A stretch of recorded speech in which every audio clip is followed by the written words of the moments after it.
It's day 7 of the month of October in the year 2025. Good morning. Welcome to the Morning News. And this bulletin is coming to you live from the news app here at Adesawe Kanda.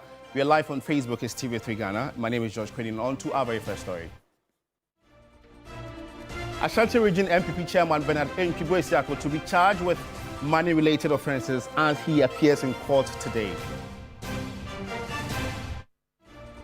Speaker of Parliament defers resumption of parliamentary proceedings indefinitely over what he describes as reasons beyond his control.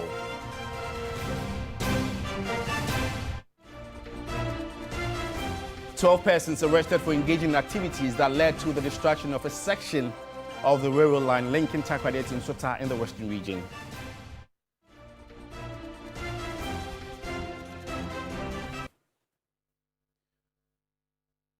We have details of these stories and many more coming up in the next 20 minutes if you spend your time with me. On to our very first story.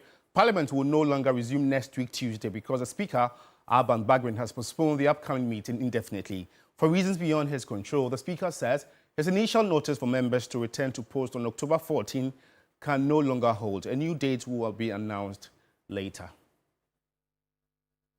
This development comes at a time when the House was expected to consider key legislative and policy matters, including the presentation of the 2026 budget statement and economic policy. Estimates for ministries, departments and agencies would equally delay with no end in sight to the ongoing recess of the legislative body. When the House resumes, 2 new MPs on the majority side, including Bernard Bediako Fakwitia and Professor Ali Duseidu for Tamale Central, would be sworn into office, and this is one keenly expected. Key bills and legislative instruments would make a return to the House for consideration, passage and adoption. Already, the Minority Caucus has called on the government to present the Memorandum of Understanding with the United States to accept third country deportees for ratification. Debates on the reduction in DSTV subscription rates have been on the front burner, with both sides taking aim at each other. For this display of ineptitude, incompetence, and penchant for deceit, we of the minority demand that 1. The minister render an unqualified apology to Ghanaians for the waste of the nation's time and resources on this venture. We call on him to account for the fines levied on DSTV.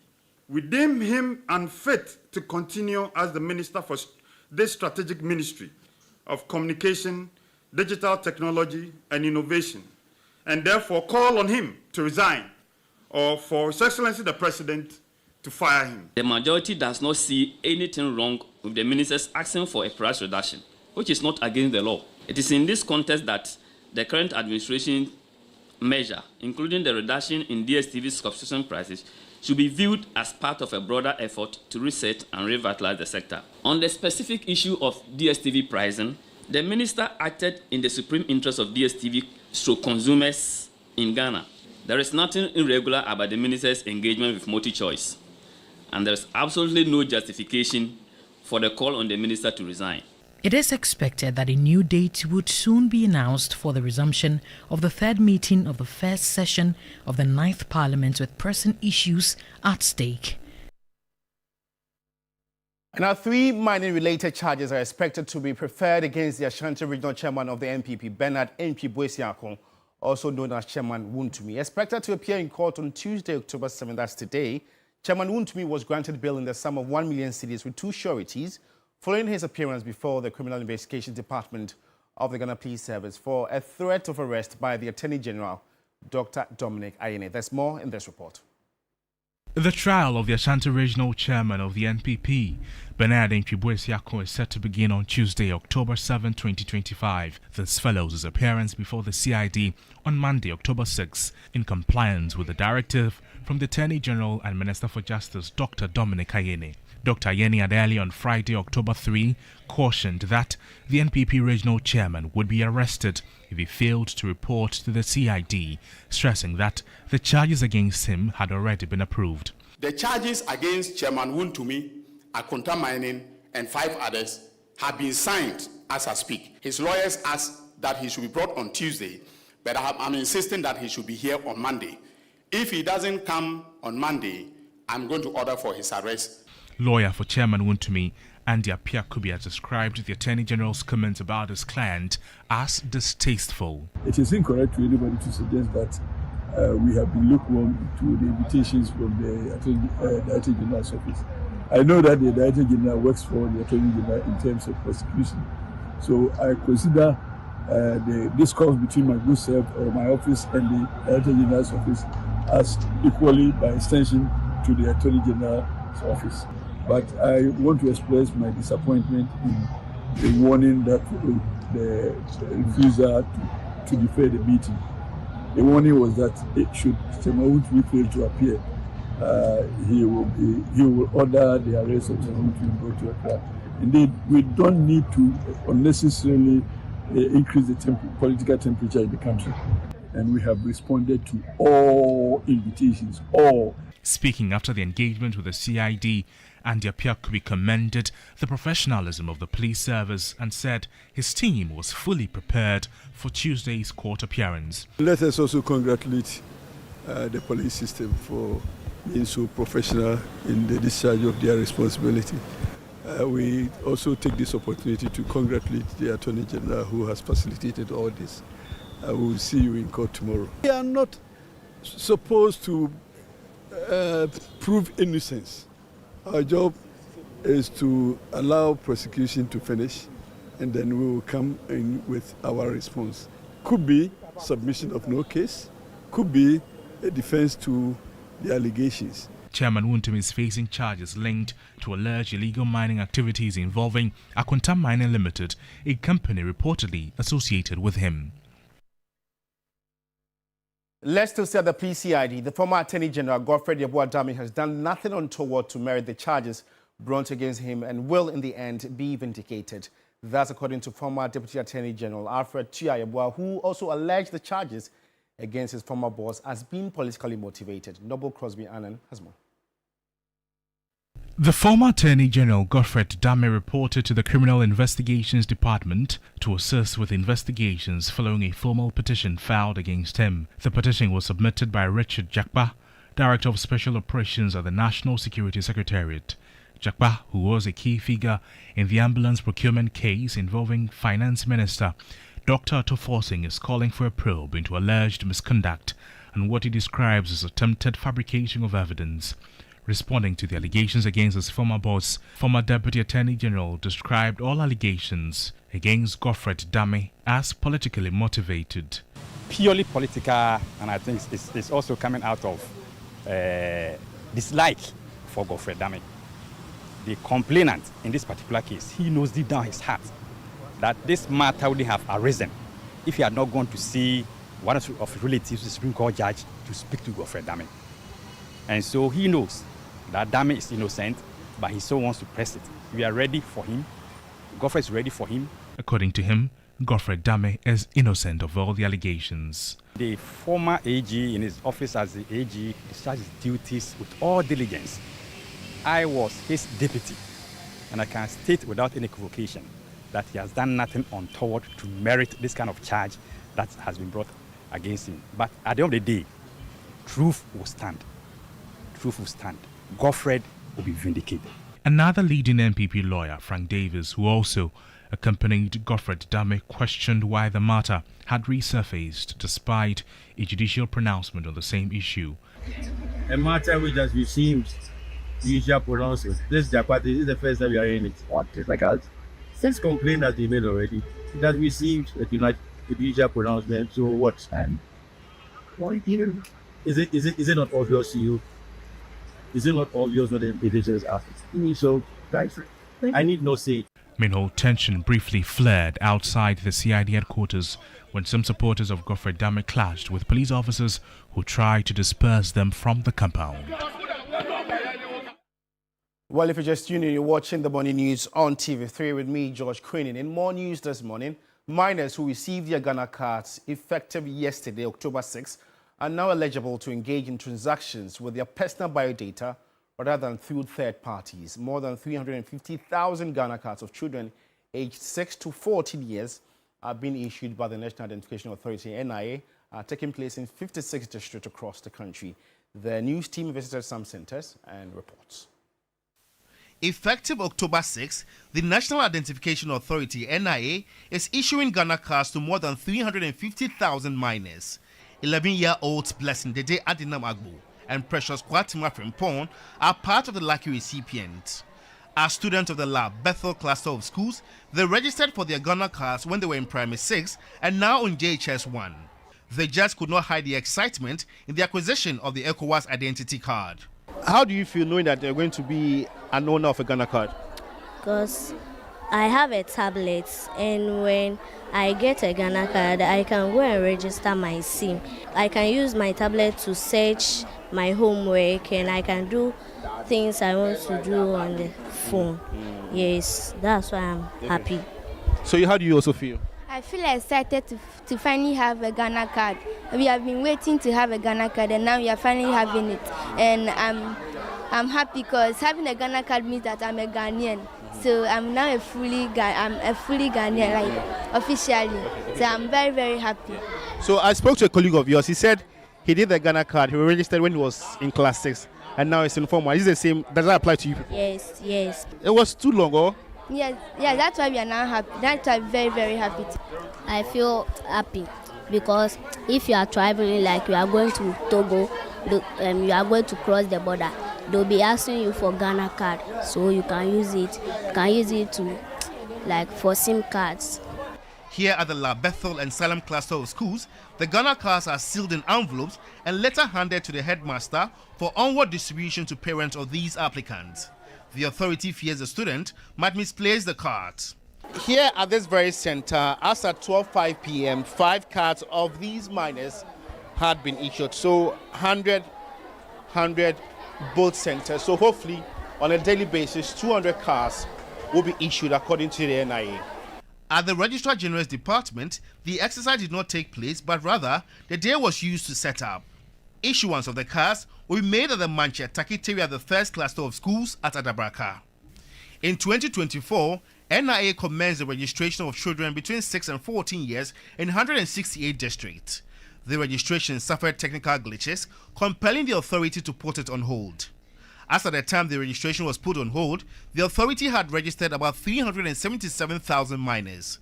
This backlog is what is being cleared to pave way for new registrations, which the authority says will be communicated to the public in due course. George Quenin, TV3 News, Accra. The exercise continues today until all 350,000 minors are issued their Ghana cards. You're active on Facebook. Let's know what you make of this very exercise. Maybe your award as part of the applicant. It's tv3.com.gh, and we'll hopefully read your comments and share them to the rest of the world. And 12 individuals are expected to appear before the Takwa Circuit Court today, October 7, for causing damage to a section of the Takwa-Takoradi railway line at Achim in the Takwa-Insoye municipality. In the meantime, the Western Regional Minister, Joseph Nelson, called on traditional leaders to take control of their communities and urged the Ghana Railways Authority to increase patrols to prevent further destruction. Here's a report by Irama Smith. A railway line critical for Ghana's manganese exports is facing severe threats from illegal miners. The narrow gauge line owned by the Ghana Manganese Company Limited for hauling products to the Takoradi port has been significantly damaged and encroached upon by illegal activities. In response to a viral video documenting the extensive damage near Achim, a high-level team made up of the Western Regional Minister, Joseph Nelson, MP for Takwa Nsoyem, Issa Salih Futela, and the National Security Liaison Officer conducted an on-site inspection on Monday to evaluate the situation. Illegal miners had dug out the entire foundation beneath the railway bridge, stripping away all the soil and leaving the metal rails precariously suspended in mid-air. I think that for the police, you have to really make your monitoring devices even more sensitive. This didn't happen overnight. It didn't happen within 2 weeks. Certainly, it didn't happen within just 1 month. It's been going on for a while. And so I think that your system for scanning the whole environment must be sharper. so that we're able to avoid such damage. Further ahead, entire sections of the rail line had been removed, with the embankment collapsing into the water. The regional minister, very disturbed, called on traditional leaders to take control of their communities and urged the Ghana Railways Authority to increase patrols to prevent further destruction. And in fact, I want to believe that those who do these things live in this town. They live here. They've rented houses here. They live here. That is where they get up every morning and come. They are in the communities. And so to think that this has been going on for weeks, and we couldn't get any public-spirited person, no leader here to show up to say that, look, this thing must stop. If anybody, any leader from this community had come here to really show concern, had come here to show leadership, I believe that this matter, would have ended as soon as the people showed up. However, residents blamed the situation on certain individuals within the Ghana Railways Authority. They claimed that 2 officers from the authority had told them the new standard gauge line under construction would not pass through the Achim community. Because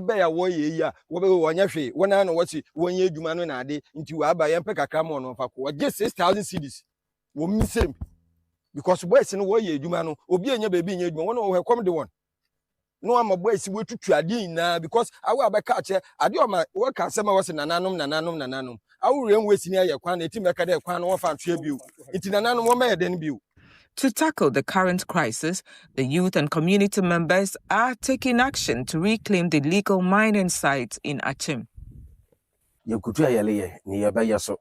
Ejasia ye youth ni ye wo krum ha. Yeni Achim youth.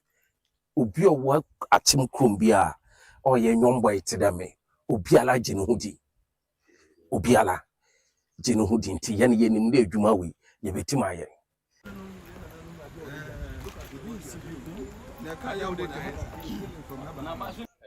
For the effective supervision, the Assistant Superintendent of Tracks at the Ghana Railways, Samson Nyame, disclosed that it has become very difficult for them to go on monitoring and supervision of the rail lines as the only rail car for monitoring has broken down.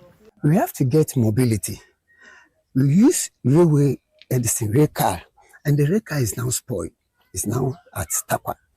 So we don't have any ways and means to come to lie, even apart from Takwa to this thing, Benso.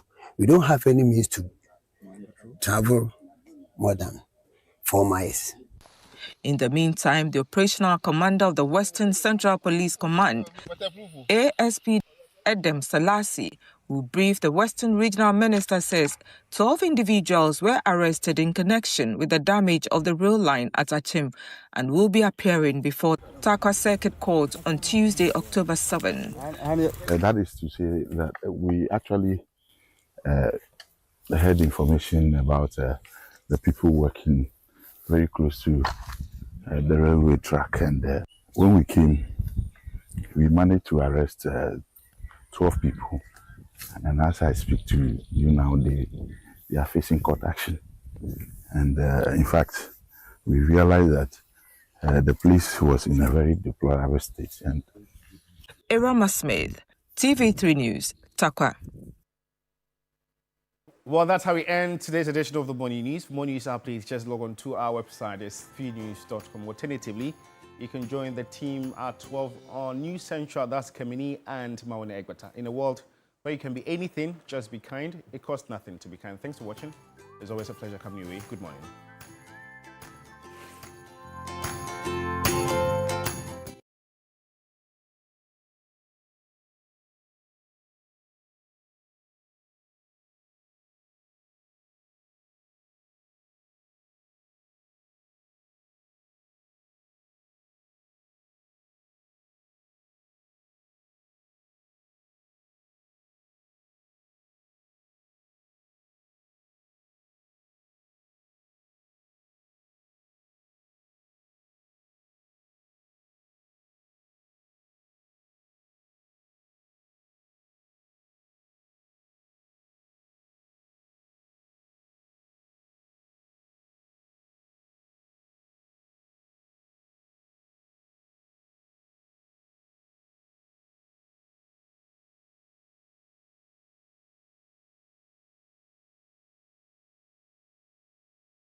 6. Africa tunes in. 2007. Ghana.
Of how yesterday went, tomorrow will be better because you have to be optimistic for today. And then you have a fresh plate. Fantastic. And a fresh slate. Fantastic. As it were. So, fantastic. Fantastic. Today we seem to be matching colors. I'm telling you. Yeah, this Eddie Joy. Yes, Eddie Joy as well. Yes, great. How do you reach Eddie Joy? You said they are in London, New York, and where? They are in Dasuman, East Legon, and on the La Road. And you can always find them on social media, Instagram, @EddieJoy_closet, and of course other people. Fantastic. I like the way you always remain well composed. I think I need to do that. Not for me swinging and all that. So please put the camera on me. Let me also play Eddie Joy. Don't mind me. Good morning. Thank you for joining us. Wherever you're watching us from, we're grateful that you make this possible. It is because of you. That is why we're here today. And I tell you, we have a number of issues to talk about. So we'll start off with this morning's segment. I will tell you what we'll be discussing, but we will also be talking about many other related subjects. And it's on big issues. We have Wontumi, already charges preferred against him, but it's also the subject matter about Galamsey and illegal mining and our own efforts to make sure we clamp down, especially the decisions that need to be taken by the President of the Republic of Ghana. I can tell you that the pressure seems to be mounting on the President. It's not, I don't want to be in his shoes, but that's why he's been elected into public office as well. He's a very cool, calm, collected, experienced president, so that's a good thing about it. So we're looking at the minority. They responded swiftly to that civil society as well as other stakeholder engagement by the president alongside his key ministers, members of his cabinet and the government. That took place at the Flagstaff House or the Jubilee House. Was it on Friday? Yeah, that was last Friday in the afternoon. afternoon. The minority says that they'll just publicity stunt. What do you make of it as well? And then we have the Parliament of Ghana. They're supposed to have resumed, but that date for the resumption has been postponed. We'll be looking at its impact on the beginning business of the legislature, so to speak. But we have other things like sports, etc. We also have cash out, right? Yeah, we do have cash outs, always. We'll tell you the code. Maybe I can even tell you right now. *439#. And I mean, the earlier you start, the better for you. And the last time you were saying, say over 40 times, then you know your number will pop up and you'll get some 1,000 Ghana cedis for your pocket. Yeah, I love that. It sounds like a rhyme. So good morning to all of you. Tend to watch us. Guy G, Prince Ajay, he's in the Kenya Japan camp. Get connected. Wishing you all the best for the day. Godwin Tamaklo is the group chief executive for the Raids Group. I keep mentioning his name. Lawson Jandu, wishing all the best. Prince Nani Aoyok is watching us from the UK. Mama War of the Asogli State. I came to hold the Volta Regional Capital for Asogli. I didn't see you. So I don't know why, but I should be seeing you very often these days when I go to the Volta Regional Capital. And then Kwesi Mensah is watching us from the UK. Chairman Prosper as well. And for all those who tend to watch us, we say we're grateful. Edmond Combat is the managing director for the Tema Oil Refinery. Alhaji Jibril of National Security. But we have many things that we need to talk about. Can we quickly do this morning segment? Indeed, can we do it right up? So, like we did tell you just a few minutes ago, we are asking you what you think about the President First CSO and other stakeholders' engagement that he had Friday afternoon. If you had the opportunity to follow us right here on TV3, we brought you that live stream, the presentations by the President himself, the Lands Minister, as well as the Attorney General, and the questions that were asked and the responses given. Tell us what you think, whether indeed the government in its 9 months has done what it's supposed to do within this period, and really whether or not we are on the right path as regards to dealing with the illegal mining menace. So call us, share with us your thoughts, and if you have something on what the minority is saying. Okay, Lotte is actually joining us. He's our first caller. Good morning.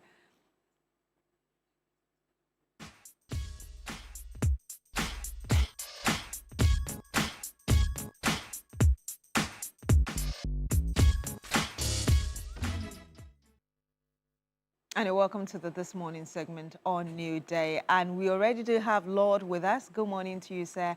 Tell us where you're calling us from and what your thought is. Collins, actually. Collins, good morning to you, sir.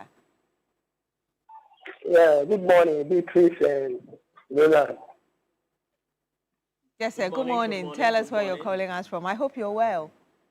But fantastic, by the grace of God Almighty. What about you people?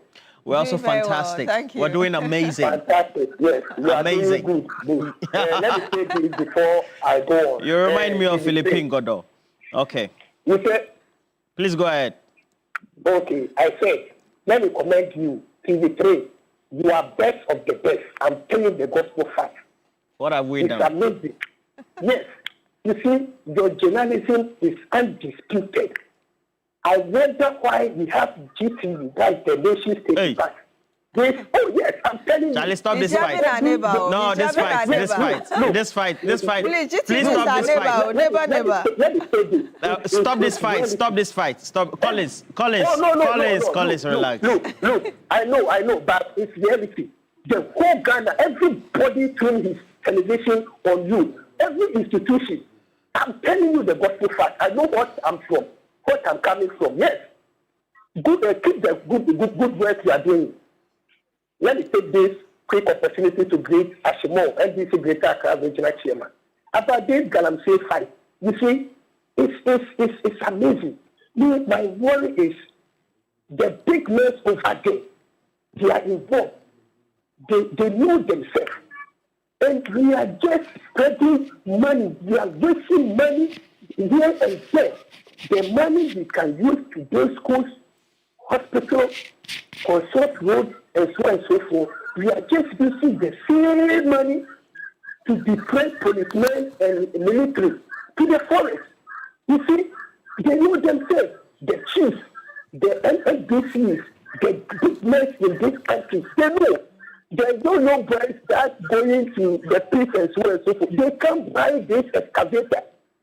One cost almost 20 billion old Ghana cedis. You know, I know. So the fight, all of us involved. And my final conclusion is, at times, if I heard opposition MPP complaining about this, then it's amazing. Have a good morning. Thank you. Amazing, Collins. Thank you very much. Thank you for praising us as well. Very interesting comment. Yes, and he doesn't even want to agree with us stopping that fight with us. So look, we just share a wall, oh. That's why. Yes. We don't know the type of missiles that will be through MG3s. Well, and it's a birthday of one of our loyal viewers, Prince Nane Ayok of the UK. You'll celebrate your birthday. Nana, happy birthday to you.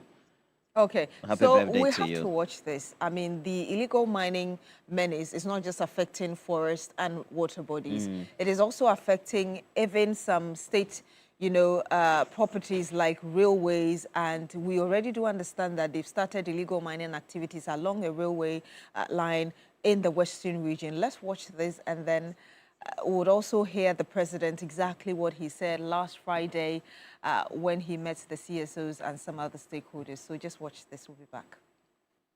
In fact, I want to believe that those who do these things live in this town. They live here. They've rented houses here. They live here. That is where they get up every morning and come. They are in the communities. And so to think that this has been going on for weeks, and we couldn't get any public-spirited person, no leader here to show up to say that, look, this thing must stop. If anybody, any leader from this community had come here to really show concern, had come here to show leadership, I believe that this matter, would have ended as soon as the people showed up. One of the important successes is the change in the whole issue of excavators. Excavators came in huge quantities. And I remember that at a point under the previous administration, they asked that permits be gotten before excavators are imported.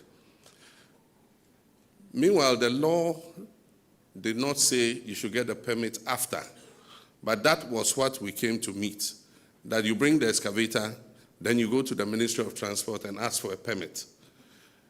But the law actually says that you must get a permit before you import the excavator. And so now we're enforcing that law. And so you can't bring an excavator in, you can't put it on a ship, and we're telling the shipping agencies, if you bring an excavator for which there's no permit, we shall penalize you, the shipping agency, for carrying that excavator here to Ghana. What are we doing to the kingpins? Because most of those 1,400 who have been arrested are young youth who are looking for something to be able to look after themselves. And we'll prosecute them, we'll imprison them. But those who run those operations are the ones that we must be arresting and imprisoning, not these little boys, And so we need to change our strategy. We can arrest the boys and all that. And I think that even if we send them, they should be given a leaner sentence by the judge, a slap on the wrist. But those who must be given, there's no slap on the wrist.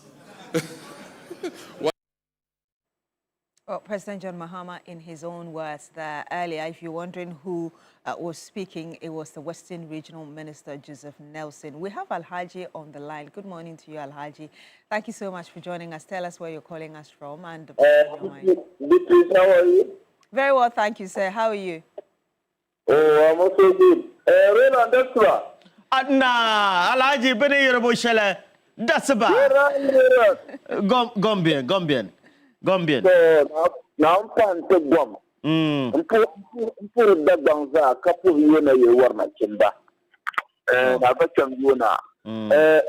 Hold on, first of all, let me send my greeting to You're surprised, eh? Yeah. Fantastic, man. Alhaji, sorry, we can't really hear you. If you would kindly speak up a little bit. We can't really hear you. Can you hear me clear? Yes, but your voice is a bit low. If you could kindly speak up a bit for us. Can you hear me clear now? Yes, please. Go ahead. Okay. Let me send my greeting to Julius Debra and Chairman Opoto Ampopo and Nana Oyipampo, the first deputy speaker of Parliament, Honorable Bernard Ayabu. When you look about this fight against Galamsey, Excellency John Dramani Mahama speak well. You see, what President John Dramani Mahama speak, and each and any person who wants to bring the excavator into this country without not taking the permission, it means that that person, they need to deal with that person. Even the shippers authority, I think they can stop it. Because they can go there to mine without excavators. They can. So we should look how we will do to stop this illegal mining. Not Galamsey, and we have been stopping in this country. If we don't clarify things like this, people would think that we stop people to mine doing the mining in this country. Not only mining, illegal mining, illegal.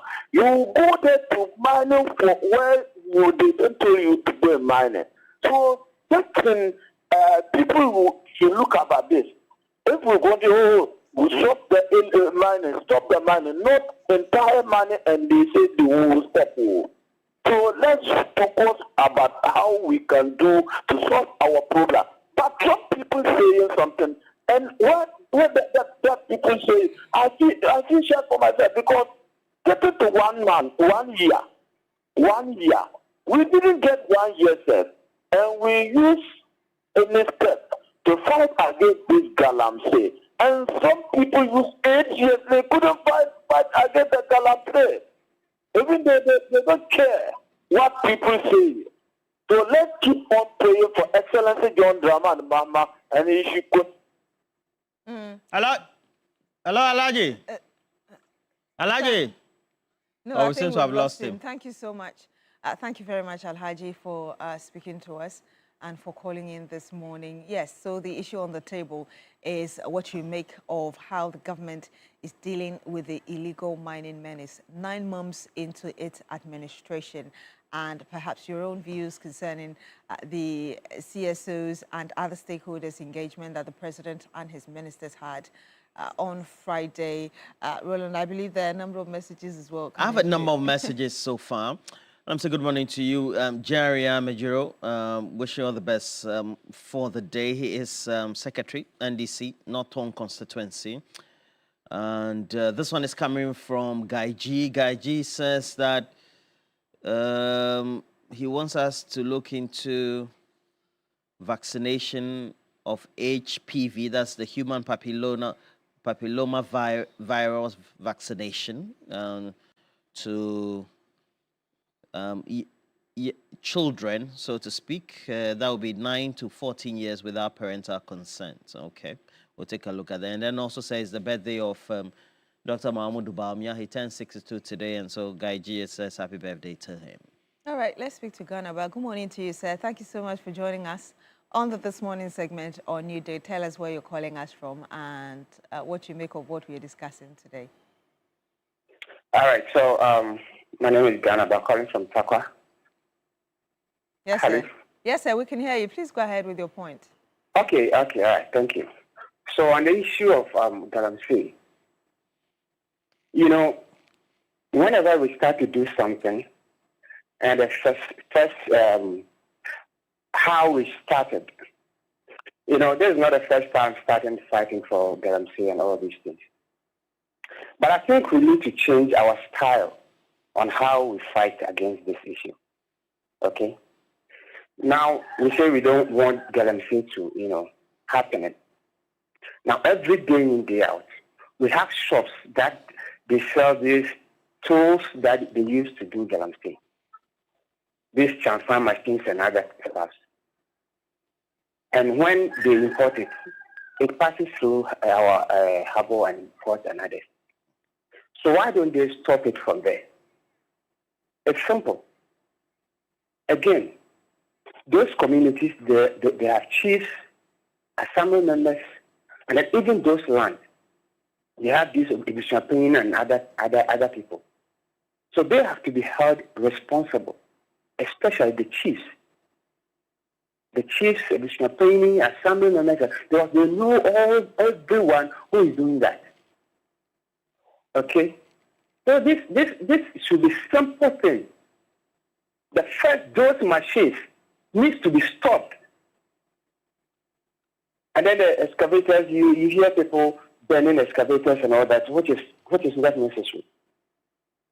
Those lands, you see, these mining activities, there are companies in Ghana that does this mining.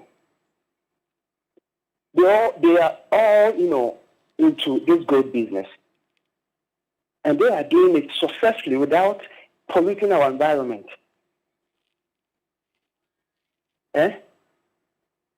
So what is stopping us from applying their regulations and procedures? So please, let's be serious as a country. Let us be serious as a country and tackle this thing once and for all. Because it looks like we are being hypocritical. Yes. This government will come and go, or I'm fighting Galamsey. This government can come and go, I'm fighting Galamsey. Still goes on. What I say? It's not nice. Sabi yanko school ni di company yenim say idea way and simple to able to tackle so simple. What I say? Machines na ye dey Galamsey no ye di o man way mu ye di support abrochi ni the back a fire port ni nyoma na ade. And you to me stop here. How do we fight fire? The fire comes with heat, fuel, and oxygen. So if you want to fight fire, you quench those 3 elements. It's simple as that. Thank you. Thank you so much. Thank you. Thank you so much for calling us from Takwa. Yes, and Takwa is a mining area. So yeah, I thought you asked him whether he knows those who are also involved in Galamsey in Takwa. Well, I'm sure he will. Yes, you know. and I heard him say that there are kingpins who are doing the right thing. And yeah, a number of issues he raised. But I mean, he talked about stopping the excavators and the champagnes from the very source, which is like from the port before they get to the country. And I think that was something that the president also mentioned as well. And the president equally saying that the kingpins will be sought after as well, beyond those who are on the sites, what you call the small fishes. So let's hope that something really comes out of this. Well, certainly. There are people who have varied views on what needs to be done, and some want very drastic actions to be taken. A number of them already are giving us messages, but in due time, we'll read some of those messages. Yes, let's go to Nanaya, who joins us as well. Good morning to you, Nanaya. Thank you so much for joining us. Tell us where you're calling us from and what you think today. I'm calling from Accra. I think this whole hullabaloo about Galamsey fight and all that. I've heard government saying about what do you call artisanal mining, what do you call it, society or whatever they call it. I mean, the civil society organizations that were met on Friday, you mean? So why can't government form a kind of SOE, I mean, an entity that belongs to government, like former or previous GCD, the one at Lakotia, so that they group all these people under one organization. The government has already set up, Roland, do you remember the name? The group that was introduced just last Friday, NIMOS, which is headed by this Colonel. That's not what you mean. What I'm talking about is government form an organization, okay, that will manage the what do you call it, the mining, okay, of all these goods within all the mining enclaves. So, for instance, we have GCD mining at Akutia, GCD mining at Takwa, GCD mining at, for instance, Boachi or any other areas where illegal mining is going on. So the government will obtain what it deserves. But all these people, they are not paying any tax, they are not paying anything. Meanwhile, they are degrading the environment, I mean, polluting the water bodies. You don't agree that Gold Board is serving that purpose? No, not Gold Board. I'm talking about a new entity. So that this entity will mine the gold in the various mining areas. You get my point? So this illegal mining will stop. It's simple as that. So that these boys that the government is trying to look for some income or any other job for them will stop. So we bring all these boys under one organization. Those who have been given the license to do small-scale mining should also be grouped under one entity, and they will have a share in the new organization government is supposed to form. Well, thank you very much for calling us from Accra, right here in the capital city.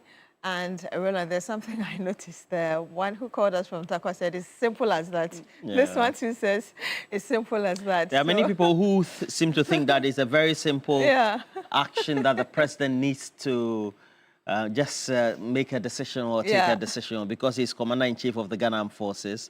And a number of them are giving us some messages. Quite interesting if you take a look at it. Say good morning to you, Alhaji Jibril of National Security. Edmund Combat is the managing director of the Tamar Oil Refinery. This one is coming from Sheikh Abubakar Ali Napari, and he is the founder, president, as well as executive director for the Light Foundation. He says that I hope all of you are doing well. I think the government is working hard to face Galamsey menace by investing a lot in it, because in the past we did not see that engagement and the timing also was just not available. And my prayer is that we will get all stakeholders on board. And he said he's going to put it in prayer as well. He's a lead cleric of Islam. He says Galamsey needs a holistic approach from all stakeholders, particularly religious leaders from the endemic areas. Sheikh Abubakar Ali Napari, great man, great man. Let's speak to Jake, who joins us live as well. Good morning to you, sir. Thank you so much for joining us. Tell us where you're calling us from. What's on your mind? Okay, thank you. My name is Jake. I'm speaking to you from Ahafo, Mimo. Ahafo. How is Ahafo this morning? Everything here is good. Great. Please tell us what's on your mind. Thank you very much. The issue of Galamsey, it seems to me like Ghanaians, we are not serious. How can we use our single lips to crack? Hello? Oh, we've lost him on the line. Jake, if you can call back just to conclude on your thought, that would be wonderful. Jake called us from the Ahafo area, yes. But he's still not happy with how we're dealing with the illegal mining menace. And yes, we have to cross over now to 3FM and 92.7, where Johnny's Bite is currently ongoing. Stay with us. And that's going to be my sermon for this morning. Only 3 simple questions, because I don't want to bore you with a lot of stuff. I just returned, so I don't want to bore you with a lot of stuff. The first question I want to ask this morning, having said thank you to the men of God, thank you to my brothers, thank you to Sonar Fashions, and thank you to everybody who reached out to find out, and even on social media, find out how I was and where I was. I only took 10 days out of my leave days, only 10 days. So let's calculate it that way. Now, let's begin the conversation this way.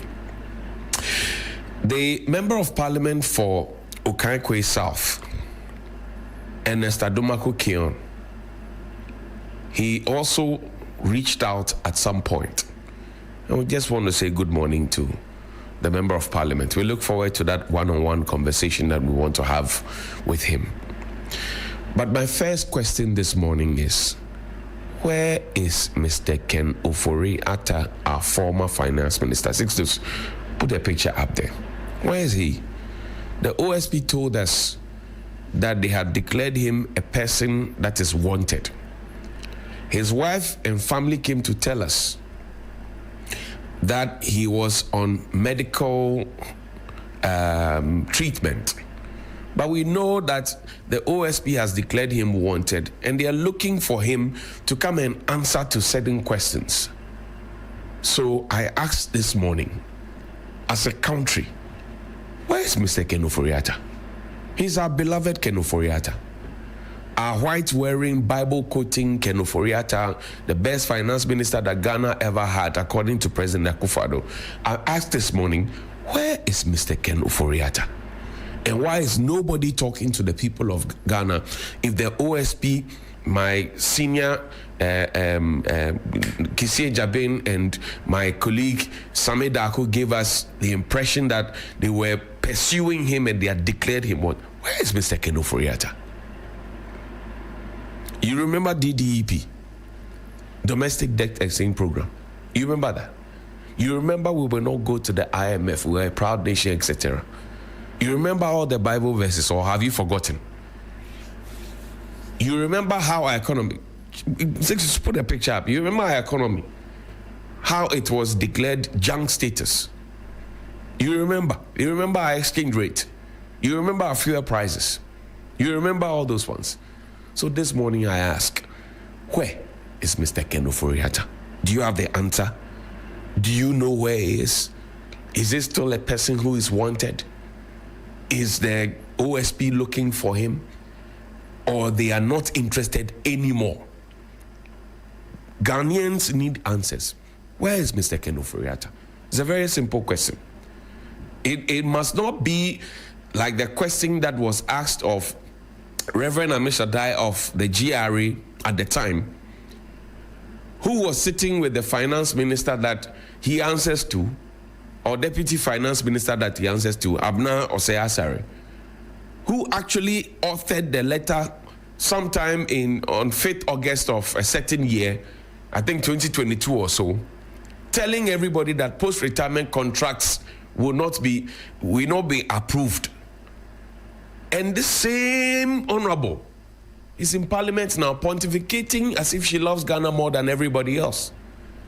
But a year ago or so, she was in parliament before the same public account committee.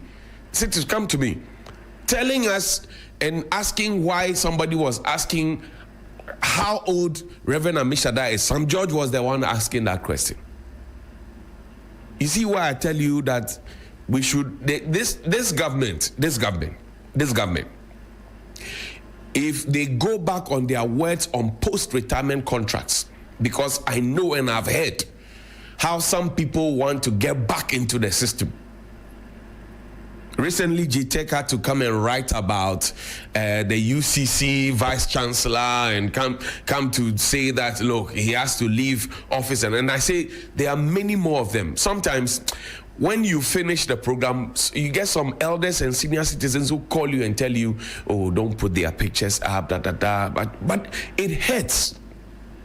If you're a young person looking for employment and you have none, and you find that somebody who has worked for 30 years, 35 years, some 40 years, still hoping and wishing that they will be at post, it hits your heart. It's a travesty of the nation. And it's painful. Look, I'll tell you another painful thing. Since you show me the fire tenders, we took our country's money. We went to procure these fire tenders. They have never sold before. They have never worked before. In fact, the firefighters tell me that the tunics, they have fire tunics, right? That they used to fight fires. And the tunics are with the big boys at the top and big girls at the top. And they have to recycle theirs. They have no personal ones. Somebody actually bought his for £800 from the UK. We spent money to buy this. In fact, 2 of them. They have never worked. They have never worked.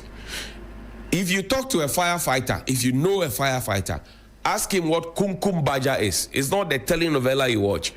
Kumkum Baja is actually one of the fire tenders that they use. You know, a couple of them that were procured. It is typical Kun, Dogon, bomb.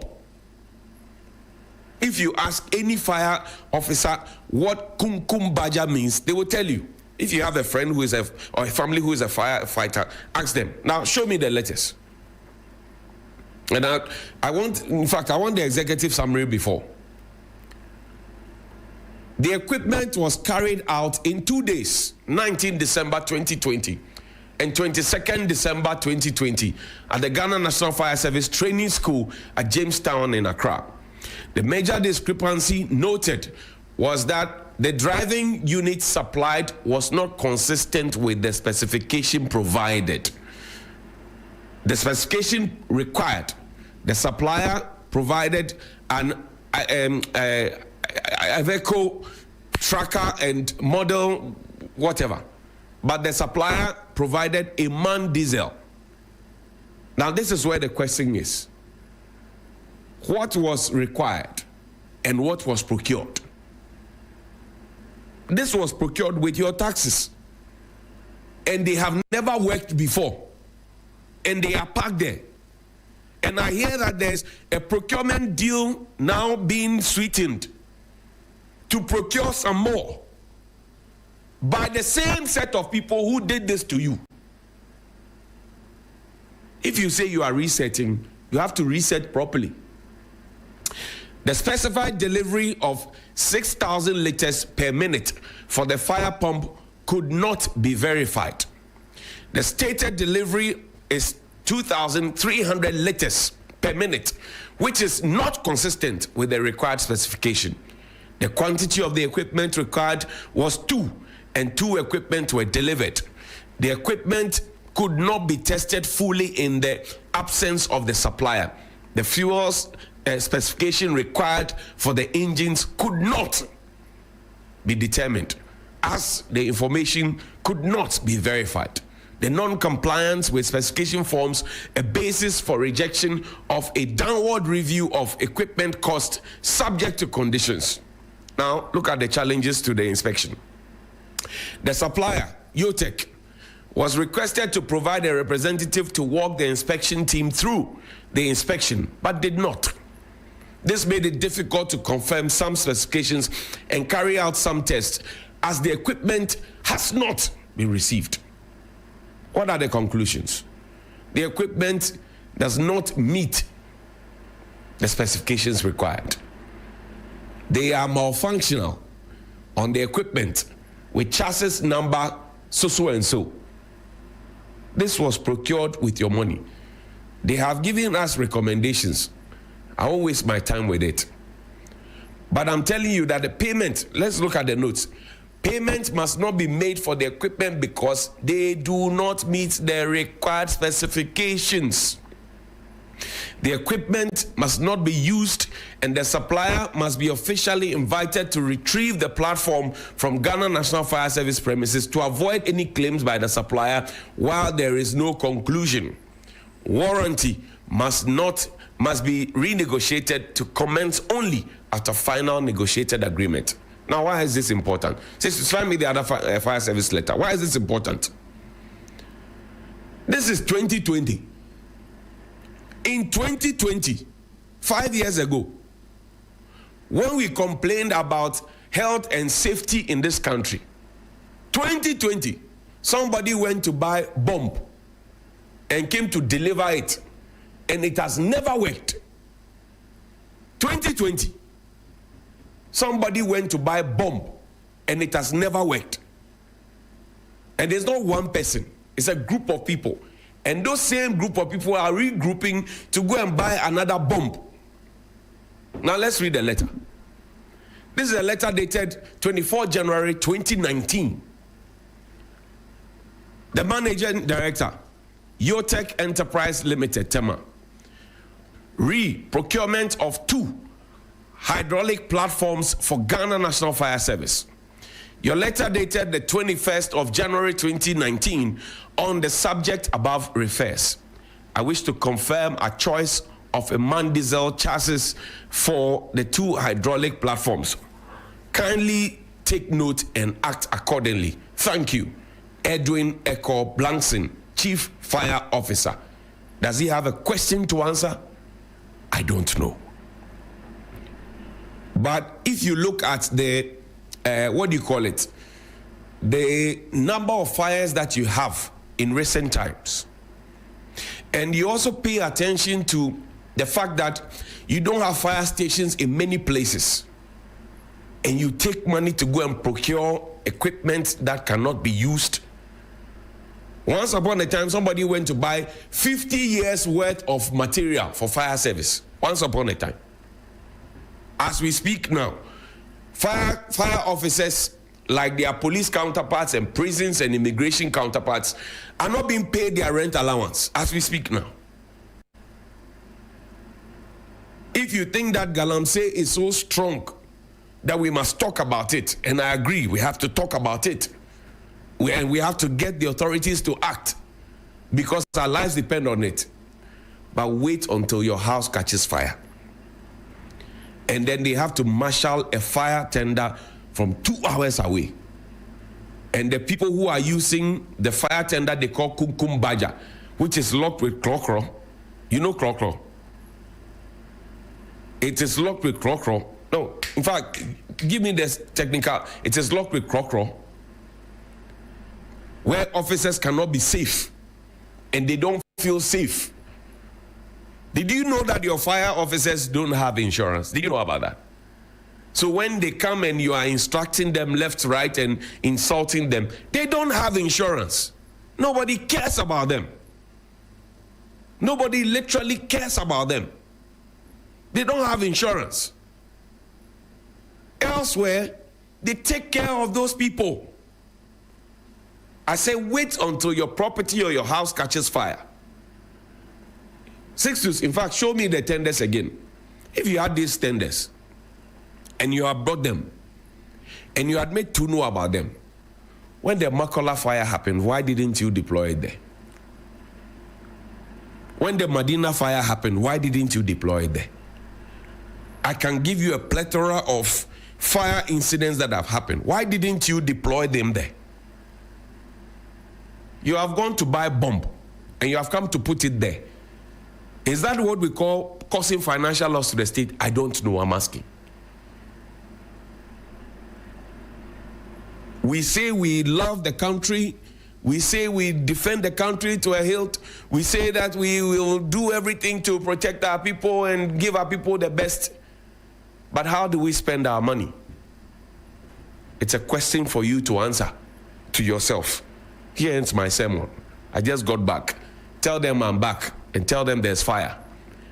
And we will use the tenders that they will procure, because we will force them to procure proper ones and return these ones so that we can quench the fire.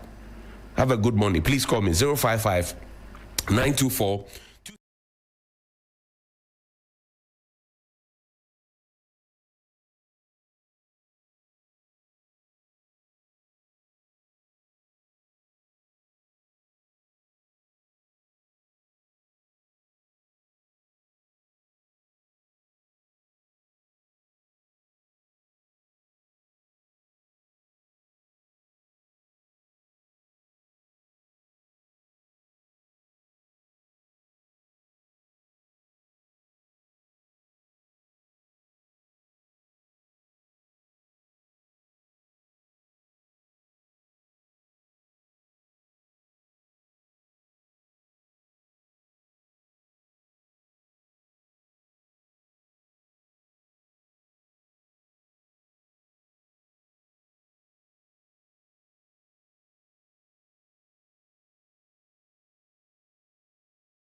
I think that for the police, you have to really make your monitoring devices even more sensitive.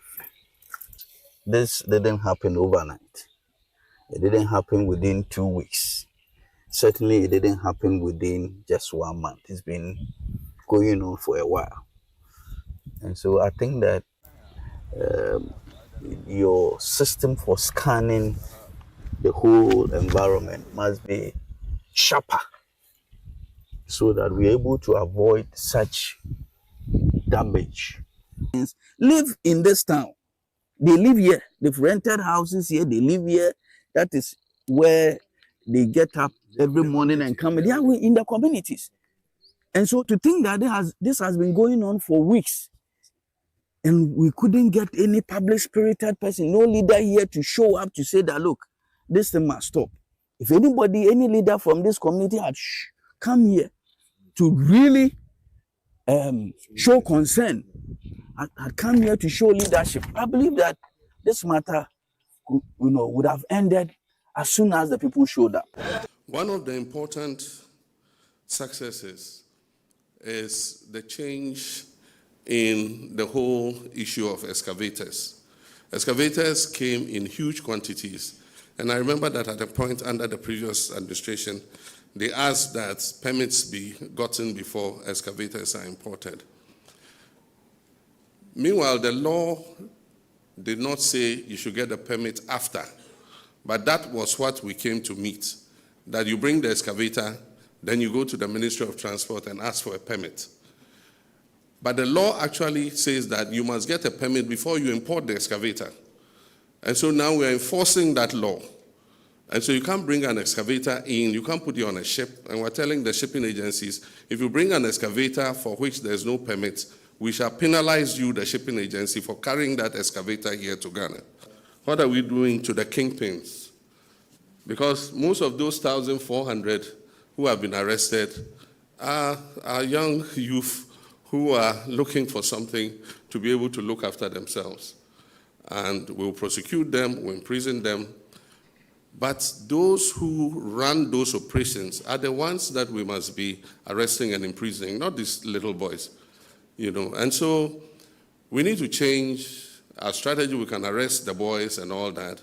And I think that even if we send them, they should be given a leaner sentence by the judge, a slap on the wrist. But those who must be given, there's no slap on the wrist. What's the least sentence? 15 years. 5 to 15. Yeah, so we'll catch these boys and we'll feed them for 5 years, look after them for 5 years, and discharge them. But like I'm saying, maybe we can look rather for the kingpins and deal with them in a major way. And for our conversation this morning, you will know for the This Morning segment, we have the question how you would rate the government's efforts in tackling Galamsey so far, 9 months into office. And you know that the pressure is mounting on the president, despite all the effort he's making. The last of those efforts, I mean, by way of the national effort aesthetically, was that big or massive engagement with civil society, key stakeholders across civil society as well as the media and the general society on how we can fight Galamsey. And I have to say that it's not an easy battle.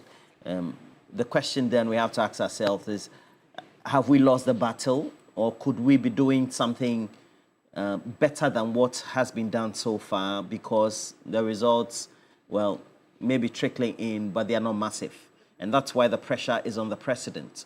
The president, if you look at the constitution, is commander-in-chief of the Ghana Armed Forces. And so what is now being advocated is that as commander-in-chief of the Ghana Armed Forces, you are expected to take those radical, drastic decisions that will put, well, the fear in those who are perpetrating this heinous crime, against the ordinary Ghanaian at the expense of the wealth that they are getting. And, well, the approaches have been undertaken, a number of them. We have a task force in place. We've had task forces in place before. You know, we even had Operation Vanguard, Gallant Stop. There's been part 1, part 2. We even had drones, bots. I remember we did a live coverage on one of them like that at the Accra International Conference Center during the period of the Akufo-Addo Bawumia administration. And so it seems to be putting that trepidation of fear among ordinary citizens and those in civil society about whether the approach is right, is not just replicating what has been done before. And that is why we, as TV3 Newday, we say that we also associate with all the calls for the president to perhaps make more drastic the decisions that he needs to undertake as Commander-in-Chief of the Ghana Armed Forces to ensure that the livelihoods that could be lost as a result of the public health crisis that is creeping into the population because of those who are undertaking mining illegally or galamsey, then would have to be aptly looked at. And you saw those things said there. It was the Western Regional Minister, I'm told, who had that interaction there, to the point that now even the Ghana Railway Authority, through the company that operates its rail lines in the Western region, cannot even do that because we have the perpetrators of this galamsey digging beneath the rail lines, not to even talk about people giving away their farmlands. As a result of that, our cocoa yields have also reduced over the years because cocoa farmers, on one hand, are willing to give out their farms to earn a keep today, not thinking about their generations for the future. More so, families who had occupied lands belonging to them for generations are now trading that for the short-term gain, not thinking about generations for tomorrow.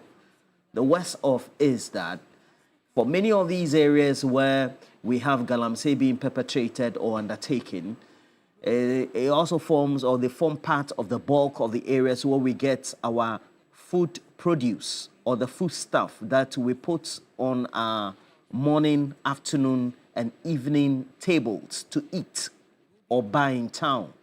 And so there are scientific surveys, reports, investigations now indicating that we have high levels of arsenic, lead, mercury, as well as poisonous metals in our foods that we, as citizens of Ghana, are unknowingly eating. Not even to talk about water that we drink. I don't know what you think about it. If this is not drastic, I don't know what we can. And it's about our survival as well. And purely, it is because people have been given licenses. Others don't have those rights to go into those areas to mine. And they are doing that unsustainably or not friendly to the environment. Nobody's saying you shouldn't mine, but mine sustainably.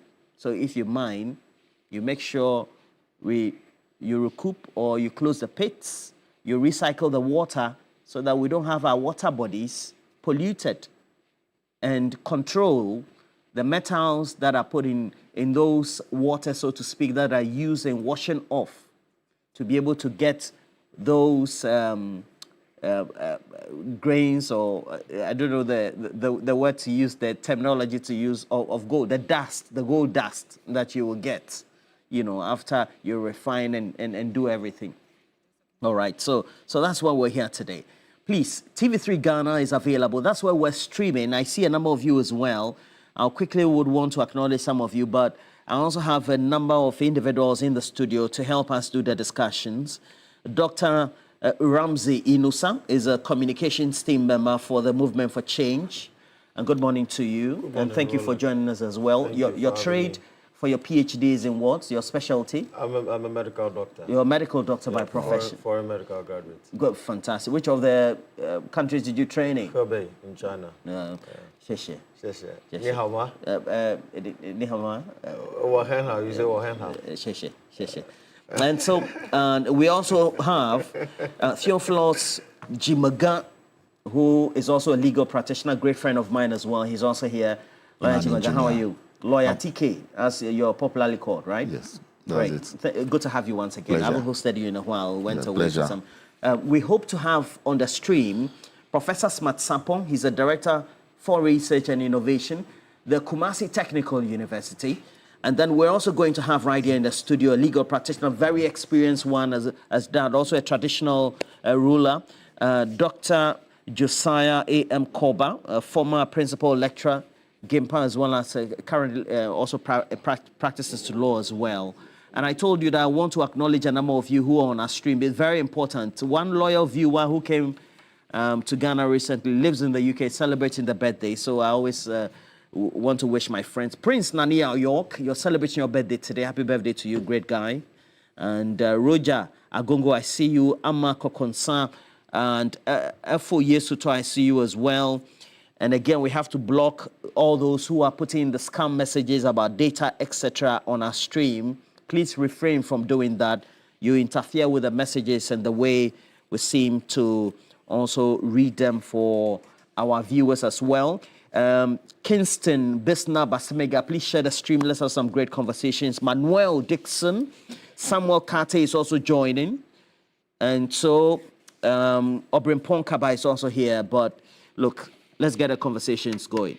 Lawyer TK, the fear is that you know that the president, Commander-in-Chief of the Ghana Armed Forces, by our own laws, all those minerals in those vested lands are supposed to be vested in the president as well. And then, of course, you go to other regulations and laws. The minister for the sector is supposed to be responsible. And the accusation now, despite the president meeting civil society, etc., is that the president is just not doing enough. He's lame ducking. Good morning to your viewers wherever they find themselves, and of course, my good people from Hohwe. That's your constituency? That's my constituency. I was at the presidency on Friday. You were? Yes, I was there. I wear several hats, as you know. I'm also a member of Linsod, which is also a CSO. I don't think the president was lame ducking. With all respect to everybody who is complaining about Galamsey, I think that a number of people are talking about this Galamsey issue from a point of ignorance. When I say ignorance, I mean they don't have enough facts about what is happening.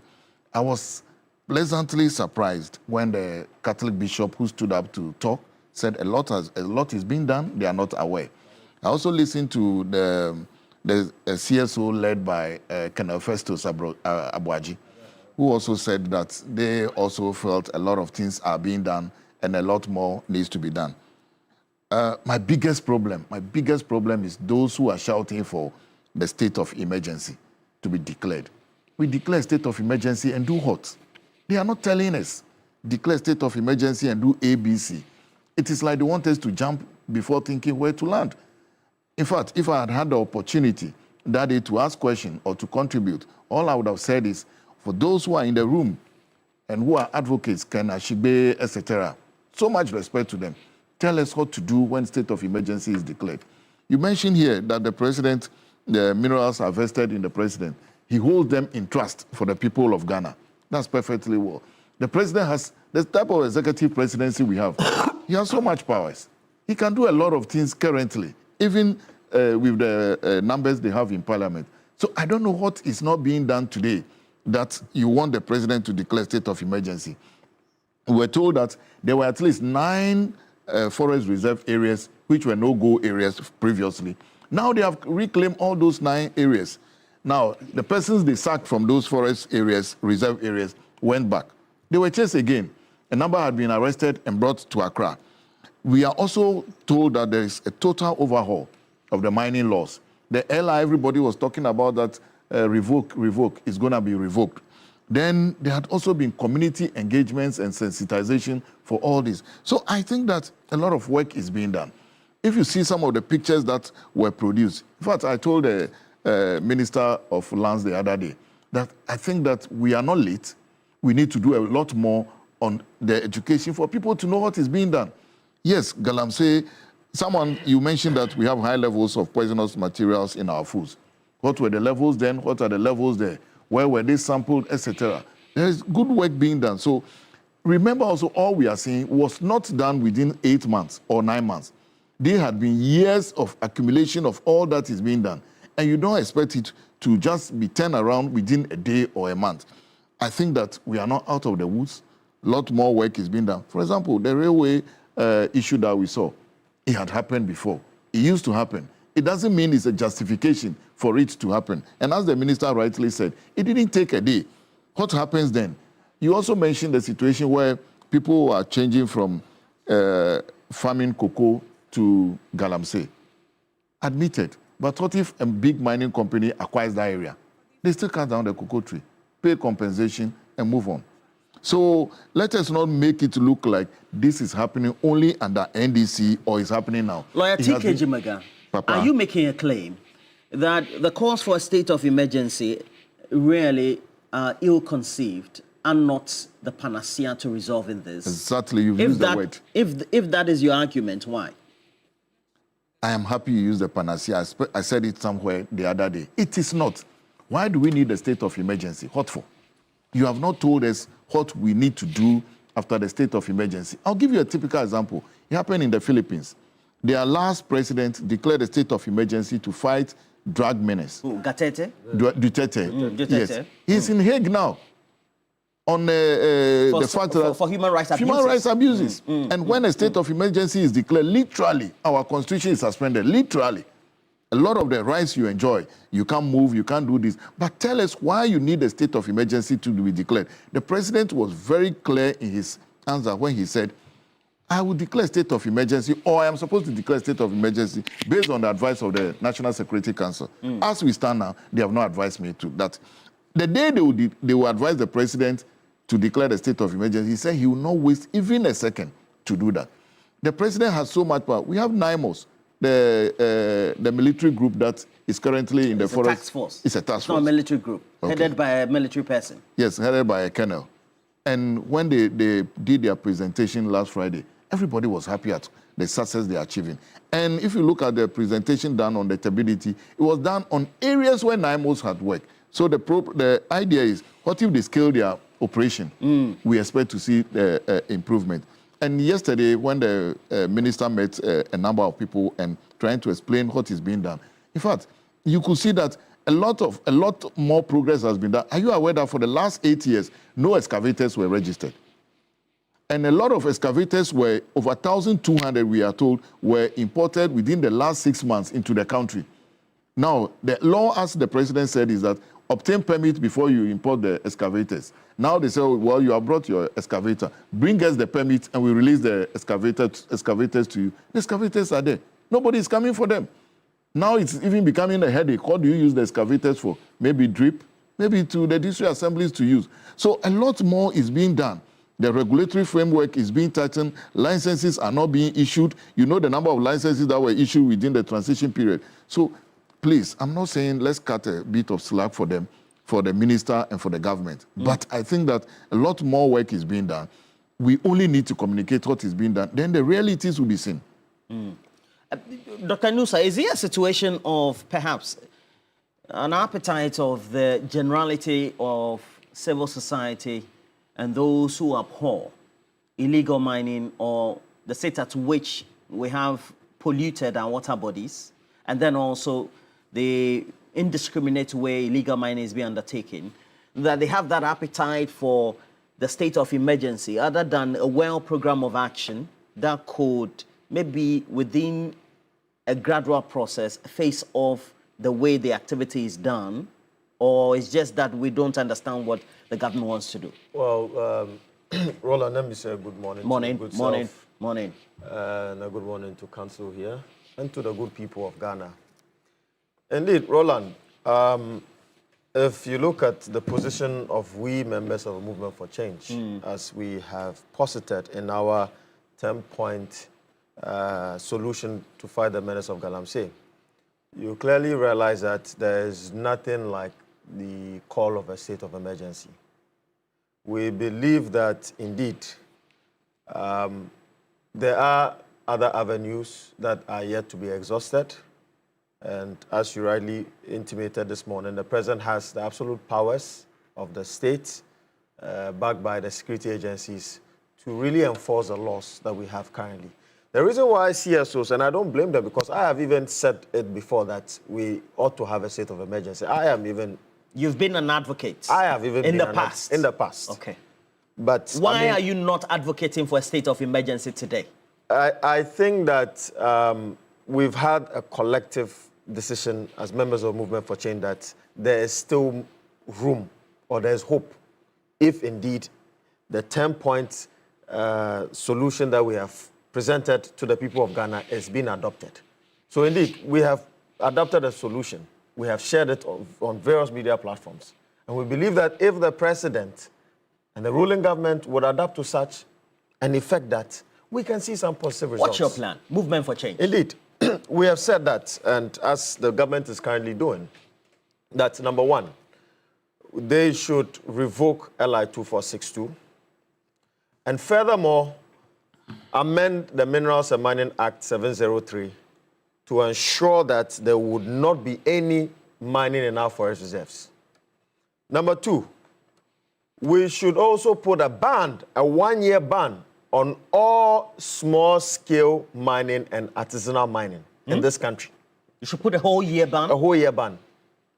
Under this whole year ban, there should be a forensic audit of the various small-scale licenses that were given for the past 15 years. I know that they claim that they have done an audit and they have cancelled, they've revoked some of the licenses and all that, but you should do an audit whilst there's a ban for 1 year. We believe in that. And that once there's a ban for 1 year, there's enough time for government to liaise with the CSOs and then the CSIR, the Water Research Institute of the CSIR, and the EPA, and then the Minerals Commissions and the Gold Board, to come together and see how best they can develop Ghanaian innovative solutions to be able to recuperate our environment and our water bodies within this 1 year. And you know currently that there is a debate in the scientific world of Ghana community that is debating on the word dechemicalization. I'm sure you've seen that debate going on. Yeah. It's a healthy one. It's no debate, actually. It's self-explanatory. Well, I mean, it's a debate. People are arguing that, well, you cannot dechemicalize water. Others are saying, no, you can dechemicalize water. But be that as it may, Roland, we believe that if the government would adapt to these policies that we've presented, right, and then support young people who are in this menace to now transform into sustainable mining practices, not using these mercury and heavy metals to extract the gold, but to use other technologies, right, like magnetic technologies and all these novel technologies that are used in other developed countries, so that they can mitigate their anthropogenic activities collectively, so that we can be able to have a less polluted water and a less toxic water that is even affecting our food security today as a country. And so this is the position of the Movement for Change. Now, the subject matter of why a concessionary license is given to a miner or somebody who goes to undertake a mine, but not doing that sustainably, if the enforcement was done right, could avert some of these things. I agree. I mean, if you look at the budget going to EPA, for example, EPA is not well funded. Let's be honest here. The Water Resource Commission is not well funded, right? The Minerals Commission would sit in Accra, Roland, and issue licenses. We need indeed to fuse all these agencies with our local governance system. Because when you have a stronger local governance system, right, then enforcement becomes easy, because then you have some form of decentralization and devolution, right? And there will not be any, the power distance will be shortened for effective policy implementation. They are located in all the MMDAs. And I'm saying you'll find EPA. And I'm saying that effective local governance system. You can have it there, but what is the result today as far as Galamsey is concerned? What is the result? We are currently recording about 12,000 NTU. 44 of our forest reserves are gone. So indeed, there is an issue with enforcement and indeed the strength of these institutions to enforce. And some of them are budgetary gaps. Some of them too are corruption, right? Two for the political economy.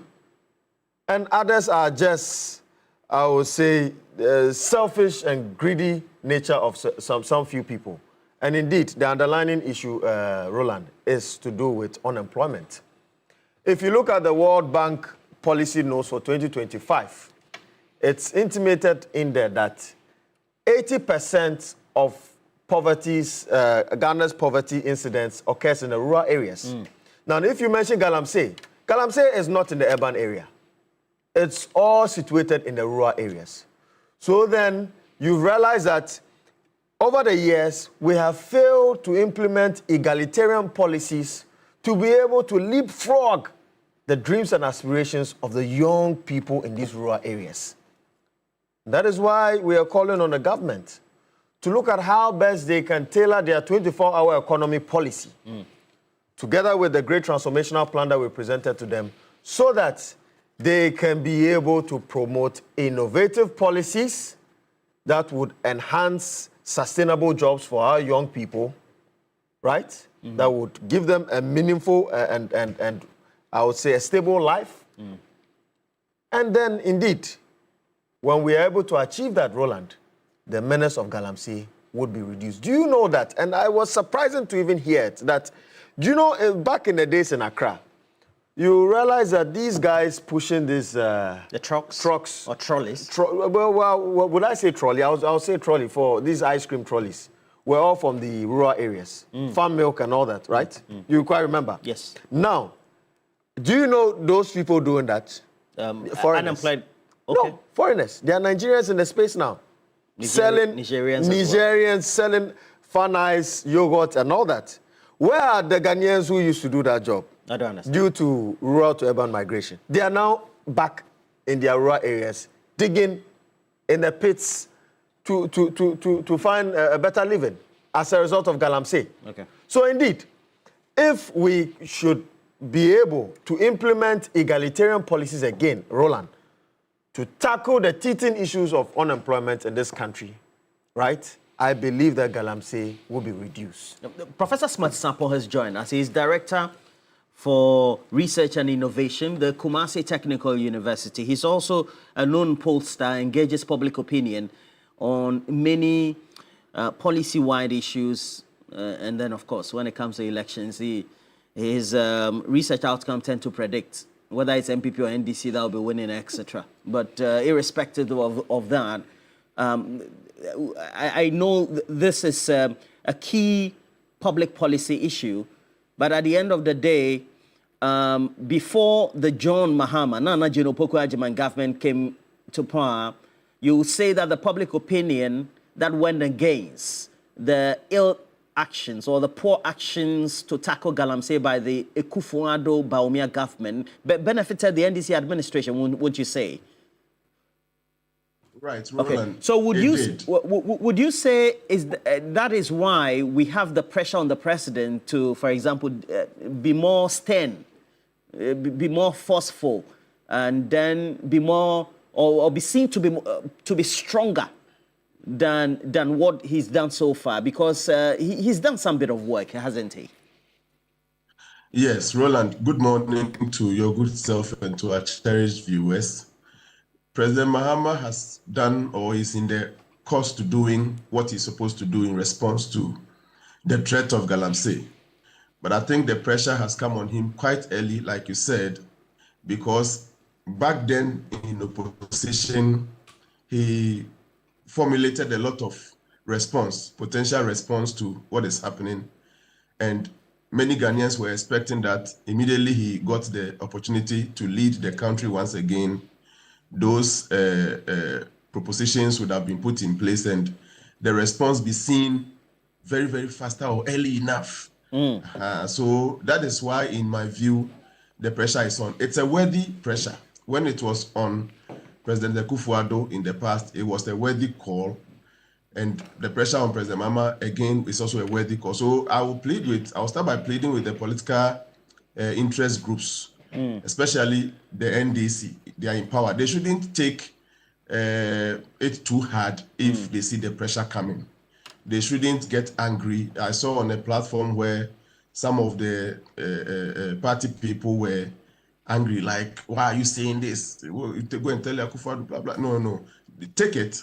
The president has accepted the fight. So all of you following the president should accept it and daily do what you can to improve on the system. That's all Ghanaians want, in my view. So early days, but it's a worthy pressure because just recently, back in opposition, we saw it degenerating and potential responses were given by the president as his way of approaching the matter. Okay. If Ghanaians don't put pressure on him early enough and we wait for further, the situation would further degenerate when the Ghanaian is left without any loss or attention. He does worse things. And so I think it is early, but it is a worthy pressure. The president and all the people who helps the president should accept the pressure and then do daily accounting of how the situation is being improved. Right. And you are saying this because of the work you do by way of the observation of the political climate and the public opinion. Right.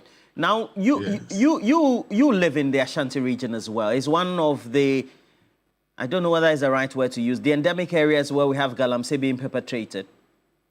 Okay. And I am told that historically, it is people's trade. People have lived on it for generations. Machinery and then Chinese technology has accentuated the duration for you to get gold quickly. Is that not it? Okay. So if that is the case, yes, it has. If that is the case, how can we perhaps meet the president and his plan in the middle in such a way that people's economies and livelihoods are not lost, because all they've known for generations in their families is live off mining. And then at the same time, ensure that in those communities, they respect the president's actions or policies that I want to enforce a scheme or a policy direction where you have to mine sustainably. How can we do that? Professor Smatsapong, because of where particularly you come from and where you live. Yes, so I live in Ashanti region, and you are right to say that many parts of Ashanti region is exposed highly to what we are discussing. So you are right on that. And secondly, over the weekend, I celebrated my mother's 1-year anniversary. So I was in my hometown village in the western region, where you can also say that the situation we are discussing is also extremely... Where's your mother's hometown? The seat of the discussion is of Amenfi. Amenfi East. Okay, Amenfi East. Okay. So also, it's also one of the areas, right? So I know. Yeah. Very, very prone to. The Amenfis cover both Wase Kropon. Okay.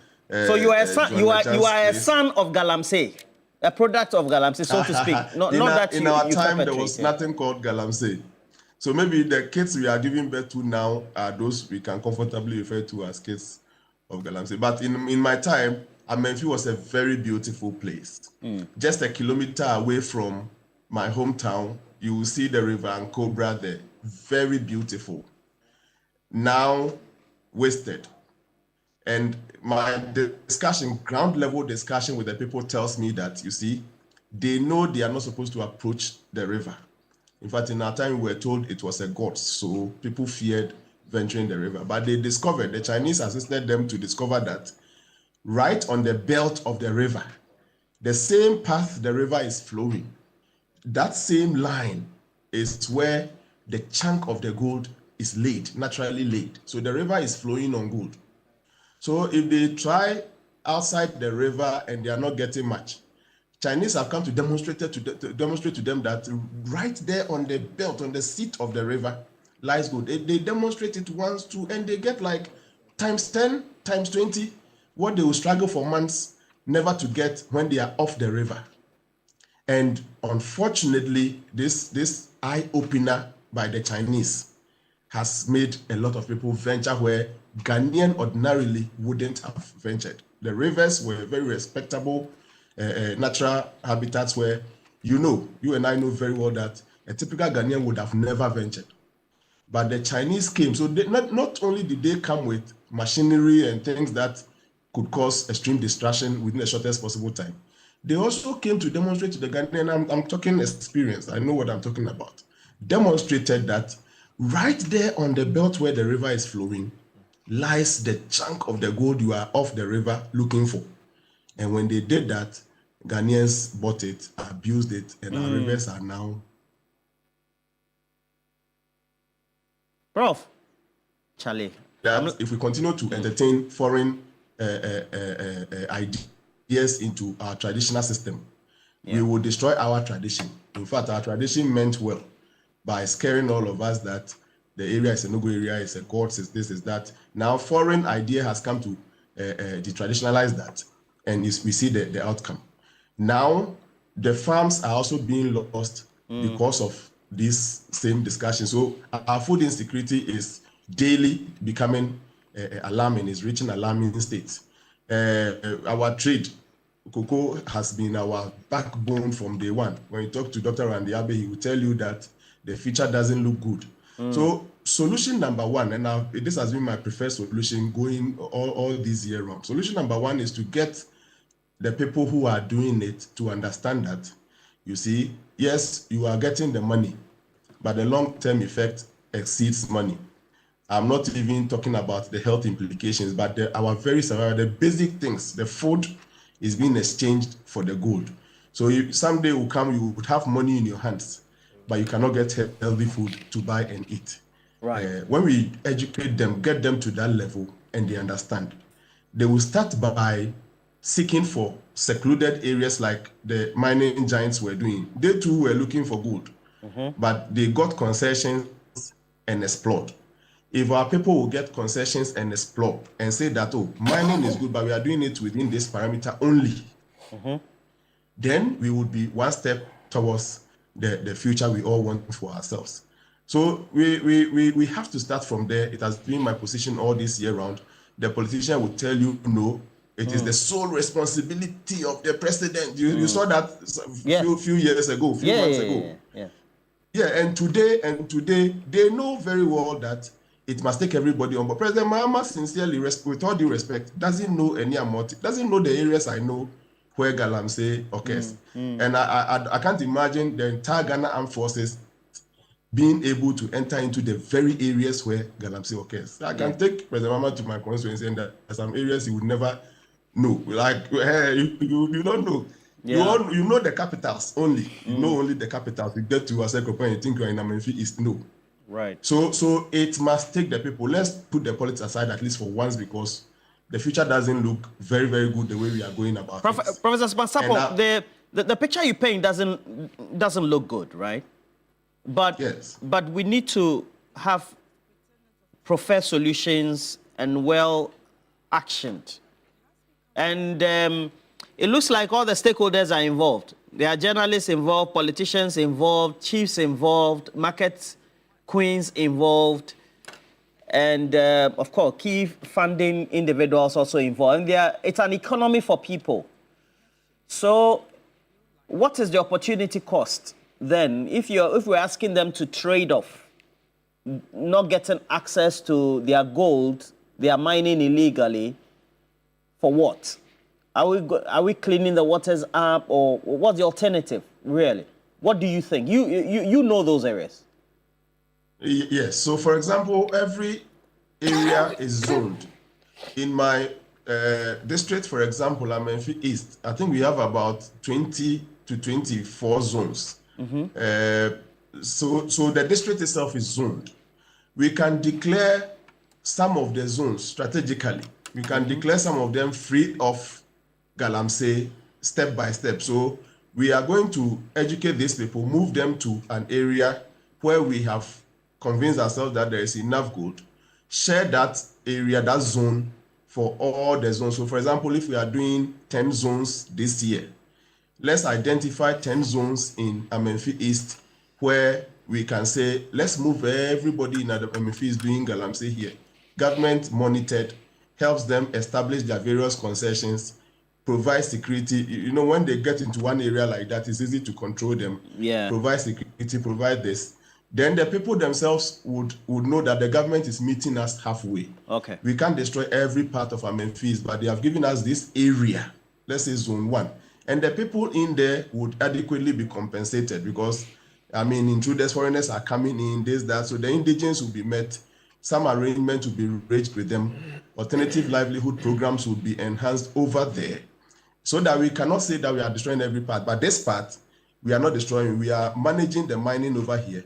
When they finish the mining, we will come inspect the level of reclamation they have done, the level of this, all the terms and conditions will arrive. And let me tell you, the miners are ready to cooperate if they see some of these halfway initiatives being done. So let's zone the areas. So in for example, for Antiaqua South, if we have 23 zones, we can examine the area and say in this zone 1 and 2, they can do mining here, the gold base here is huge. Let's move everybody, sensitize the community, move all the mining leaders to those areas, share, demarcate the concessions for them. While they are there doing the mining and the monitoring, we are reclaiming and restoring the ecosystem of the areas we have taken them out. Gradually, we will save at least half of the destroyed at the end. We'll be making progress from there. All right. Wow. I get passionate when some of these things are being discussed. The politics of it, Roland, it won't take us anywhere. Yeah. The earlier we pull the brakes on the politics, the better. Okay. I spent time on you because you say I'm in Fi East, and then you also live in the Ashanti region. You know the areas. The way you are mentioning them, I'm even tempted that maybe you could be tempted to even engage in the Galamsey, but that's for another day. I have been a cocoa farmer from day one, and I'm a proud cocoa farmer. Yes, sir. I won't change my yes, sir. I apologize and retract if I if I insinuated in any way. Oh, Roland is fine. Dr. Koba has joined us. Dr. Koba, so it means that clearly laws alone will not work. I mean, we have regulations on one side, enforcement, but it's the human activity, right? People's behavior. Yes. And so it has to be holistic. Everybody has to be on board. Yes. What should we be doing right? Well, so far, we have those who have analyzed the problems that we have and are really concerned about the threat to our very existence. Then we have the people who are actually doing the mining together with their kingpins who are making money out of it. And then we have, if you like, the government who is supposed to implement policies to clean up all this mess. I think that last week, a week ago, I think I saw a beginning of the dialogue that is essential in terms of getting this thing properly tackled. I think going forward, Roland, I think we need to distill out of the CSOs, the concerned CSOs, a core group that will periodically and consistently meet with the government, with NIMO. NIMO, I think this group should agree with the government on success indices, and the group will help monitor how things are going on the ground. The indices, we are talking about things like tracking the kingpins, the number of arrests, tracking the excavators. But in addition to that, we have to look at alternative livelihoods, the number of prosecutions, water quality,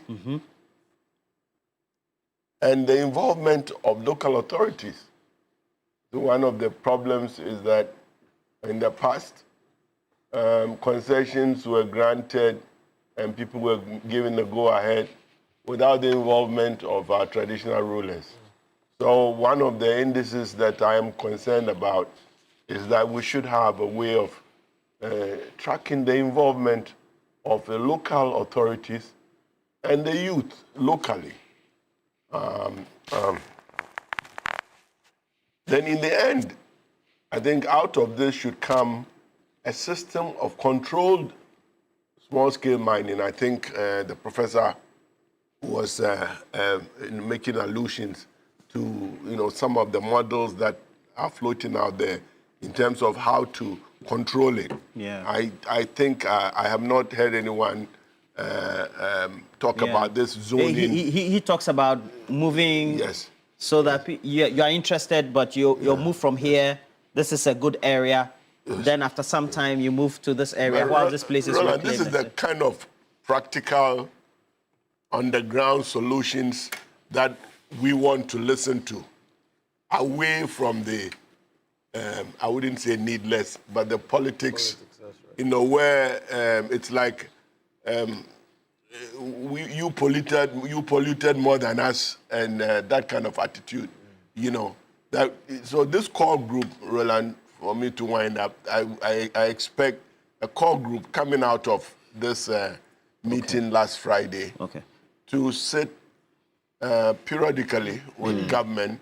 First of all, they should agree on indices, as I've mentioned, and help government to monitor these indices. And then keep us, the population, the people of Ghana, the citizens, informed as to where we are going. I've known you for a long time. You're a traditional ruler, aren't you? Yes, I am. Okay. So if, let's say, where's your... In Commander. Commander, okay. So it used to be the Gold Coast back in the day, so it used to be lots of gold. But if, let's say, you, Dr. Korba, Nana, you were in Amenfi East, there's gold coming in. A big man from Accra comes. Let's say it's Wuntumi. Now he's under arrest. There's a new one that has resurfaced, let's say in the NDC or still with the MPP, but still operating within an NDC period, and comes to you in the dead of the night and says that Charlie Nana Pede, a bomb. Major Wasa Sekakra, Mazaya mining, Minya Namizibia, bro. Of course, you're educated, but you have to take an economic decision, wouldn't you? I think that our ancestors always did that. The ancestors are gone. We're here today. I'm saying that the need for us to make economic decisions did not start today. I think we've always balanced our very existence and the fact that we hold this earth in trust for the generations that are yet to come. I think our ancestors always were mindful of that. So if this person comes to a traditional ruler, I expect the wisdom of our ancestors to prevail. We need to balance. Our leaders need to balance our exploitation of resources for our current benefit and with future needs. And I think that it's possible to do that. What has been missing, again, are practical, implementable programs to achieve that. I was very, very, very impressed with what was it? Is it from Tech? Smart Sapon. Kumasi Technical University. Okay. See, we I are. think it should be at KNUST, eh? Well, we are beginning to hear how to practically, I think it's one thing to be running scared like we all are about the existential threat that confront us. Yeah. And asking for a state of emergency and banning everything. It's another thing looking at the young man who is surviving, taking care of his mother and his children and his younger brothers and sisters from Galamsey. What would he do when you take him out of the pit? We need to ask these questions. They are tough questions, but we have to deal with it. And I think that meeting, join with government, is the best way to go. Is the best way to go. Yeah. So from the table and from what Professor Smatsapwa is saying, the decisions would have to be made. Economic decisions will have to be made by individuals. Policies would have to be implemented, wherein regulations or laws will have to be enforced. But at the end of the day, human beings would have to also take actions or make choices for the public good. What I'm getting from this table is the human beings who are making those choices are not making those choices for the public good. And it's human behavior. How then do we make sure that everybody comes on board? It's like, the HIV fight, for example. They showed pictures of, at the turn of the millennium, of skeletal people, and then everybody got scared. And then, of course, solutions came. We had drugs, ARVs and all that. The adverts and everything. So now there's a problem of human behavior and the choices they are making. That is making the policy and the enforcement not work. So what do we do so that we satisfy all stakeholders? Okay, again, you see, when I mentioned earlier on that a lot of people speak on this thing from a point of not having enough information, this is one of the things. Great. Because when I watched the presentation by the Minister for Lands at the presidency the other day, he talked about the fact that they've done engagement for almost all stakeholders needed in this area. Almost all. But I think the barrier there is taking the engagement further. Having been engaged, what do you do? What is your role? That is another. Doc here said about tracking kingpins. That is being done. The NIMOS, that is one of the reasons that resulted in the prosecution of Untumi. Now, he talked about tracking excavators. Right now, as we speak, I said, now excavators are being licensed by DVLA from the port. You don't move away from the port before you go and license. If you have ever seen any excavator within the last years with a number plate, it's a fake number plate. Go and check. Perhaps it's some motorcycles number plate that was put there. I'm telling you. Then if you look at it... They were never licensed. They were never licensed. According to Kote they were never licensed. DVLA, etc. Yes, for 8 years. Now they are being licensed. They are now being licensed. Tracked. Exactly. Okay. Doc talk about, you see, involving local communities. It's one of the reforms of the Minerals Act that they will have local mining committees that you don't go and take license from Accra and come and say, I am now the big man from Accra, I am coming to mine. Then the idea that you are coming to Nana by the night and say that, Nana, I want to mine here, is gone because local people will be involved in the grant of the license. Yes, you see, I also want to make something clear. There's a difference between small-scale mining and small-scale mining illegally, That's right. which is Galamsey. There are people who are mining small-scale very well legally and doing things that we expect them to do. Now, the zoning of the areas, I think I heard something like that from the minister, that having looked at the information supplied by Geological Survey Department now, or authority, they are zoning. But if I understand, Doc, what he's saying is that let us carve some areas and say, okay, we'll mine here again. Then we move on to another block and say, we'll mine here again, so that they allow the areas to, as it were, revitalize by themselves and move to another area. My problem, however, with Doc from Kumasi is that some of these beautiful, nice ideas, where have they reached? Is it that today we are hearing them? Has he submitted them? People like-minded of him Have they submitted theirs for the consideration of the government or the minister? These are the sort of things we need instead of shouting on rooftops that declare state of emergency, declare state of emergency. He has preferred pragmatic, practical solutions that let us do this.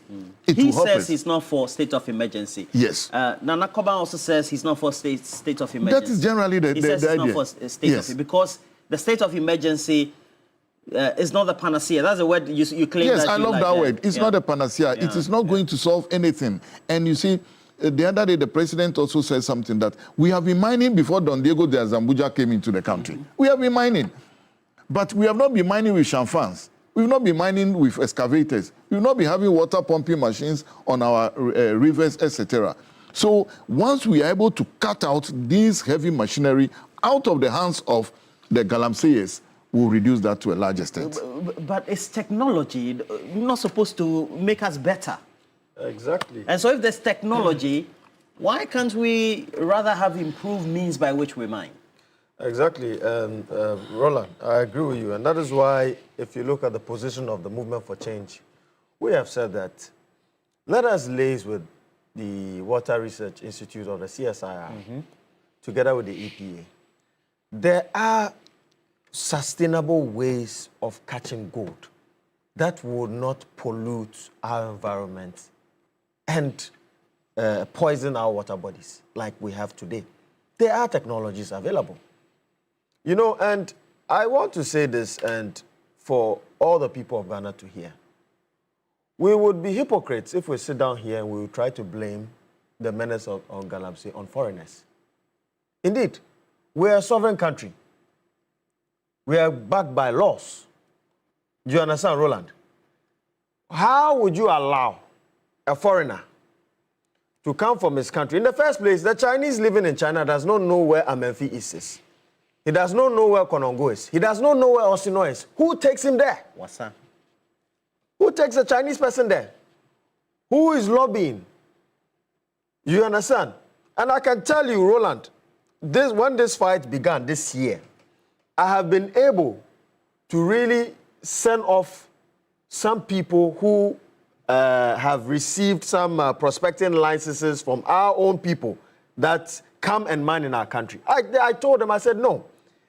Foreigners are not allowed to indulge in small-scale mining. It's illegal. You cannot also use a prospecting license to mine. At least the license is valid for 3 years for exploration, and then you submit it to the Minerals Commission for further determination. But this is what our people are indulging in. And let me use this platform to commend the former ambassador for China. Edward Boateng. Yes, Edward Boateng. You know, during his tenure, they really, scrutinize the applications of Chinese citizens coming into this country for business. And Roland, I will tell you this today. There are 2 ways in which these illegal miners from China get into this country. They use the visa on arrival system, they abuse that system, and they also bribe some officers from our border towns and get into this country. Chinese? Yes, I am telling you this today. Some of your friends? You went to school in China? Not my friends, please, Roland. Roland, I never said my friends. I have never indulged in illegal mining. I have never promoted illegal mining. Anyone that knows my activities in But China... you went to school in China? That's what I'm saying. Anybody that knows my activities... You have Chinese friends? I do have Chinese friends. Are some in Ghana? Some are in Ghana, yes. Are some involved in mining? Never. I have never promoted mining. Are some involved in sustainable mining? No. No, I don't. All my friends are industrialists. Your examination is superb. Well, I believe in a different form of development for Ghana. Right, I am a pro-industrialist person. And that is why we, together with the Movement for Change, led by our leader, Honorable Alan Kwadwo-Kyerematen, are going to scrutinize the 24-hour economy industrial plan of the NDC. And we are the best, indeed, situated to be able to scrutinize our plan. Okay. Because, Roland, if you know the history and the track record of Honorable Alan Kwadwo-Kyerematen, you know that in the history of our Fourth Republic, no erudite, as far as industrialization is concerned, has able to formulate a policy that today we have 6 of the largest automotive companies. We're talking Galamsey. I know, but I'm campaigning for. Well, I'm not campaigning, but I'm just telling you. If you can stop the campaign, let's quickly. No, but I'm just making it by the way, because you also veered away by asking certain questions that were not really related to the topic here. But I'm just making it known that indeed all these menaces that we're talking about, issue of Galamsey, Roland. The fundamental issue is what? Joblessness. Yeah. That is it.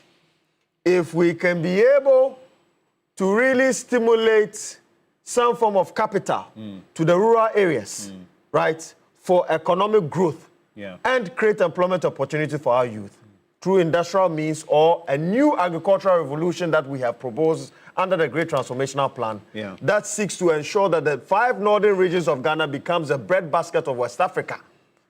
Right? Right. All these young people that are indulging in this menace would have jobs to do. And let me say that there is also a radical policy that we want to recommend that going forward in our country, Roland, the natural resource wealth of Ghana is stipulated at $12 trillion. We are saying that going forward, no mineral resources, about 60% of our mineral resources would have to be value added. We need value addition for most of 60% of our mineral resources before it's been exported. So all the mineral resources that is mined in Ghana, we should ensure that there is 60% value addition before it leaves the shores of this country. You know what that would create? A lot of employment opportunities within this value chain for our young people. All right. And this is part of the radical policy intervention that we believe that if government would implement, it can go a long way to mitigate the anthropogenic activities of illegal miners and, for that matter, the degradation of our lands. Right, and I can tell you from the comment on our stream, TV3 Ghana, for which we have many of you watching, over 2,400 people watching currently, are very varied, very mixed. Some want drastic action. Okay. Some want drastic action. Some are even blaming the president for not taking those drastic actions, for example. So this one from Gregory Esiedu says instant beating of Galamsey is necessary as a corrective measure. So we want brutal action, martial law, so to speak. So if we had it's not going and to then Kwabnafi also said Professor Sapo has made a great submission today and worth commendation. However, let me state that his proposal has actually seen a part or is being undertaken already. The August 6 program at the Linkley Stadium, which saw the unfortunate crash, was also part of it as well. I guess he's also proposing a wider solution to the problem. Yao Febri says that the chamfines and excavators used in illegal mining were introduced in the first term of President Mahama, and then they increased during the Akufo-Addo period, and now we cannot seem to take them away. Okay. Peter Ebua says politicians are causing this. Prince Nani Oyok, celebrating the birthday today, says that we need action, not always talk. So he's accusing us of always just sitting here and talking. And Raymond Goodwill, however, also makes a very strong point. He said for those who claim that those boys or men and women doing illegal mining are jobless, that cannot be true. I know people who have sold their properties to enable them buy Galamsey lands in search of gold and resign from gainful white-collar employment just to go into Galamsey because they're getting it. Hard cash money. Obrin Ponkaba says that the president is demonstrating a typical Ghanaian attitude, like wait and see. And then some also said that we should arrest the kingpins. So what's happened? We have Wuntumi, we know now, has been accused through his Akunta mining, etc., of having mined illegally in the forest. So he was accused of being, a kingpin, so to speak, etc. And of course, we saw the numbers trooping out yesterday, etc., in his support as the bill conditions were met, among many others. And we expected that there will be more charges that will be preferred on him as well. Smart Sapon, tell me, does it work? I mean, when you take, let's say, we are the kingpins here. So let's say Roland, big kingpin, I wish though, so that I'll get lots of money. But even though it's not the right way to go. And then Musa is also, Inusa is also a kingpin, TK is also a kingpin, and then Nana, Dr. Koba is also a kingpin. Let's say you come and arrest, I should not be arrested. So let's say you come and arrest lawyer TK here. I mean, does this serve anything at all? So you do this for Yami, you do for Wuntumi. Is that to just create political agitation, put fear, or how does it rhyme with or sync with public opinion really? And then put the fear in the campaigns, not to be funding this. Once the case becomes sub judice, we may want to excuse ourselves from discussing. But in terms of the personality of Wuntumi, I know he would have his day in court and people would the court would decide appropriately. People would talk and follow him because he is a politically exposed person. And the Attorney General will mention my brother Yamin's name and a politically exposed person, Vice Chairman Abanga's name, also politically exposed persons. But I mean, if that is going to be the direction, we may just be benefiting politically from the conversation. There are people who are apolitical, they are businessmen, but their business is in destroying the forest. That is their business. In fact, you can have them. They are not politically aligned. They can sponsor NDC, they can sponsor NPP.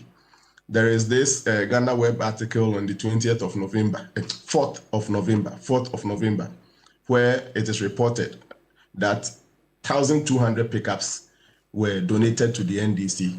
I think November 2020, towards the 2020 election or so. So these are people who might not be politically exposed. And if we should focus our energy on politically exposed people, we only gain politically. All right, let's spread our net. Let's not assume that it's only politically exposed people who are into mining. Some of them are even, you may even have a pastor. I'm not saying this for a fact, but this is a society we have. You can have even a man of God, so-called, who is somewhere backstage destroying the environment. So let's open our nets. There are a lot of people who are into some of these things needs to be investigated beyond politically exposed people. As for the substance of the matter, I think the court will discuss that. And when the verdict comes, you will be here to also digest it. As to whether myself and people of my like are ready to share some of these practical opinions on paper to the relevant officers, why not? Very, very well available. Only that the politicians, depending on the time, would want to listen to you. I have shared this view some time back, but the response I got from especially the NDC was that I'm watering down the discussion. The discussion is about state of emergency, not what you're talking about. Stop watering down the enormity of the conversation we're having. I am still on that same position. I think that it's a mixture of livelihood, economics, and a lot of things. So let's organize the system. Now it is disturbed. Every part of the districts, I mean the mining districts, every part of it is destroyed. That's why I'm saying that let's begin to zone the areas. We can't destroy everywhere at the same time. So if anybody seeks to mine or go for concession, the one issuing the concession should know that in District 1, it is only this area that concessions can be issued or mining licenses can be issued. And so if you have spotted the place outside that zone, please go back into the area demarcated for mining and go and do your engagement before you come. When we do that, we will be allowing that part of the district to breathe. The water systems over there will naturally restore itself. In fact, we cannot find refuge in the nanotechnology. My very good professor, EPA, is suggesting we cannot find refuge in it. It is a good initial step, but it can be. Are you a nanotechnologist yourself? Because the way you're questioning, the solution has been preferred by the EPA boss. That's why I'm asking. No, I'm not a nanotechnologist myself. I'm a research professor. But you're rubbishing the solution. What I'm saying is that we can have it as an immediate term response to the level we have now, but we cannot find refuge. We cannot continue to rely on nanotechnology to be purifying our water Okay. when we have to allow the water to naturally purify itself. I mean, so let me rephrase it. We cannot continue to look for $200 million or whatever it is, and the miners will also be there destroying the water because with $200,000, we can refine the water. Do you get what I'm saying? So I'm saying that if it is a response to the immediate level, that is fine. But in the long term, we must think of some of these suggestions we are discussing on your very big platform. Fantastic. So that we have the environment restore itself naturally. That is how God wanted it. God didn't want Ghana, exclusively a country called Ghana, to be treating its water using nanotechnology at the expense of the taxpayer, 200,000 or so, 200,000 or million or so dollars, as we are told. When elsewhere in the world, their waters are clean, naturally eating itself, they are drinking. Why would we want to do that to ourselves, a small country called Ghana? So we are ready, ever available. I am a Ghanaian. I will forever avail myself for any conversation like that, especially when I am a first-hand witness to the stages our environment has gone through in my district, in many other districts, and the level it has reached now. I think some of these solutions should be taken seriously. If we want to do further discussion, why not? I am very, very well available all the time. You know that I'm always available. Fantastic, man. And you wanted to react to that before taking Roland, yes, Roland, I must say that the fight against Galamsey should not be politicized. It has been politicized. It should not be. Should not be, okay. I mean, this morning's conversation, there's data that we can come here and bash both the NDC and the MPP. But you realize that the position of we members of Movement for Change, and one of the tenets for our creation is that we need a government of national unity. And so I'm very, very disappointed with Professor Smart Sapon for some of the utterances, be it 1,200 pickups, 300, it doesn't matter. Right now, we have an existential threat to do with. If you're talking about NDC getting pickups, you might as well talk about MPP as well. But that is not relevant. We are not here to push a partisan agenda. You're saying we should Let us depoliticize this Galamsey menace, please. Roland. All right. Please. Roland, excuse me. Please. Roland. Roland. All right. This fight is for Roland, Ghana. can I We can I have cannot 1 minute? wear any MPP NDC T-shirt to fight this menace. It would not work. It has never worked. We need a united front as Ghanaians. Right. That is why God, in His infinite wisdom, created water as what? A colorless substance. Today, the color of water is not MPP, is not NDC. It doesn't matter who took what, who took them. But he didn't do that. Or his reference to the pickups. That's why I'm saying that it is needless. No, but Roland, please. Roland, let us not create the arena that would allow politics. I like into this. Please react shortly. 30 seconds. Yes. My brother Inusa should not take us that direction. You see, if you plan to come and tow your conversation away, accept that the opportunity hasn't brought itself. I felt that this morning's discussion has been extremely nationalistic. Yes. My reference to a Ghana Web news item was not to create any politics. Are we doing politics this morning? No, Naturally. not at all. What No I'm saying MPP is that what we are saying this morning, if he wasn't listening, is that these people are not all politically exposed people, and that there are some neutral businessmen backstage who sponsors both the NPP and the NDC. And the focus of the Attorney General should also be broadened to capture some of those people, and some may even be pastors and men of God and all those. Very well. It's unfortunate if you are here to just pick on people. No. Share your view. No, it's okay. Don't come and do politics on this platform. It's okay. This is a national the mics are off. This is a national issue. Your mic is off. Prof, you two, you are muted.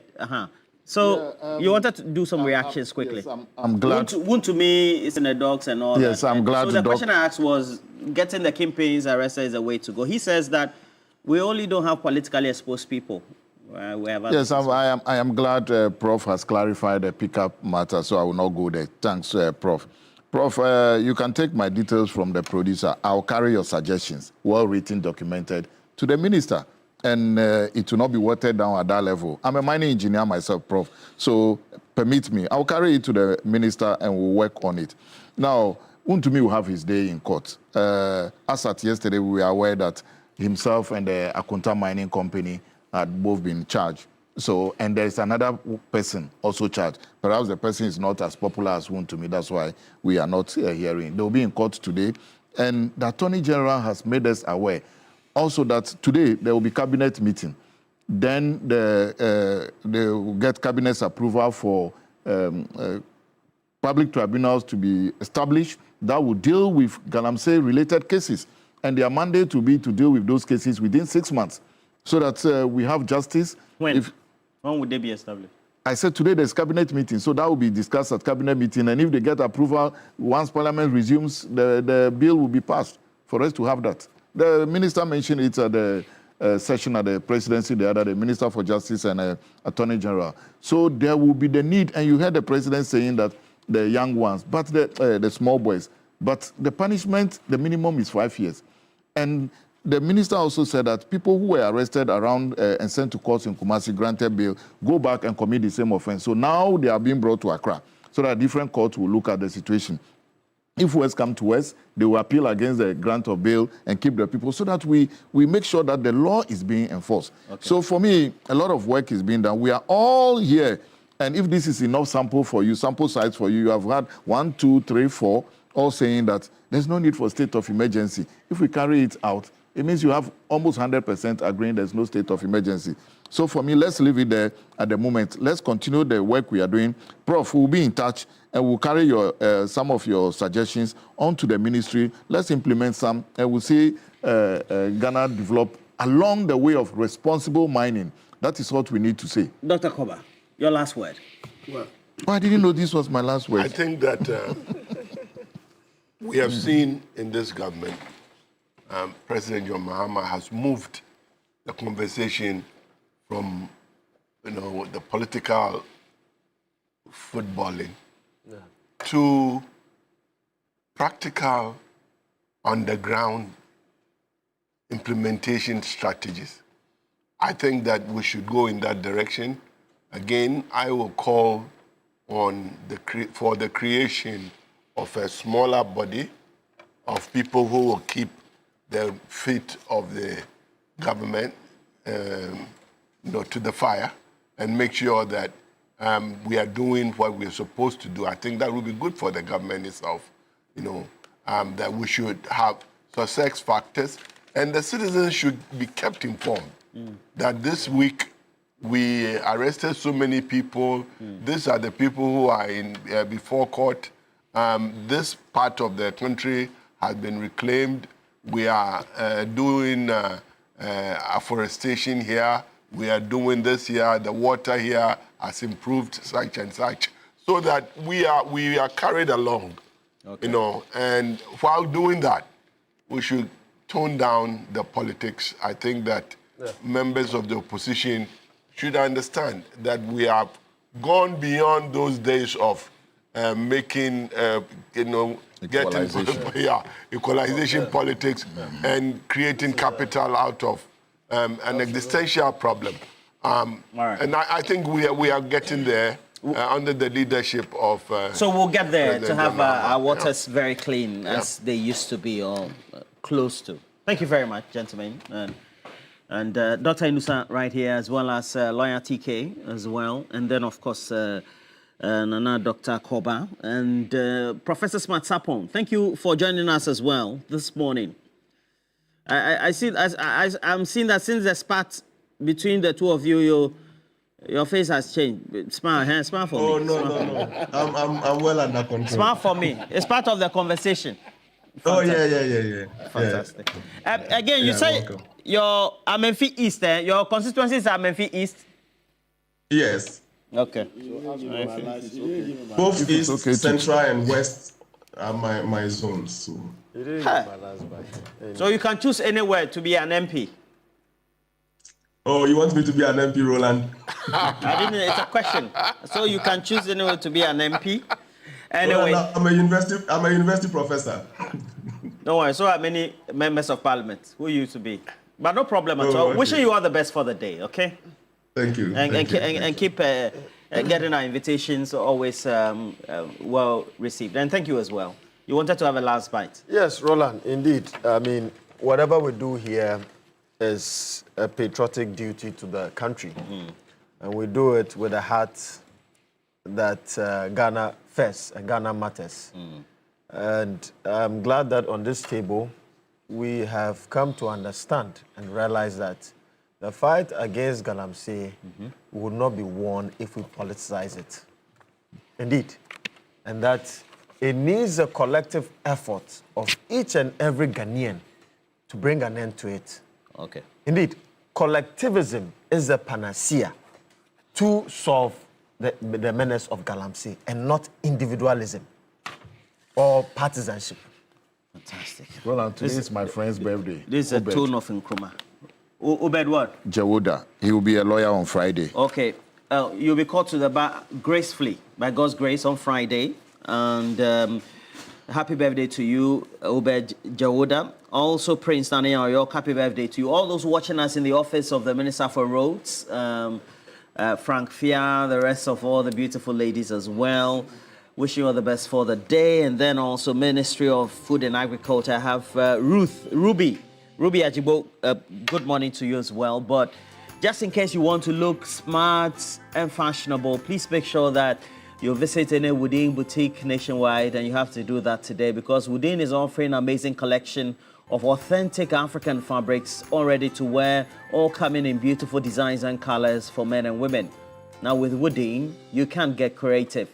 You also get to be versatile with their designs, and so all they're telling you is for you to be confident and show off how truly African you are in Woodin. Go to any Woodin boutique or shop near you today and choose from their variety of trendy products, all meant to complement your unique style. Follow them across social media. So all the social media handles, just go search for Woodin Fashion. Next, we're bringing you the latest sports headlines right here on TV3 Newday. Stay with us. We'll be right back.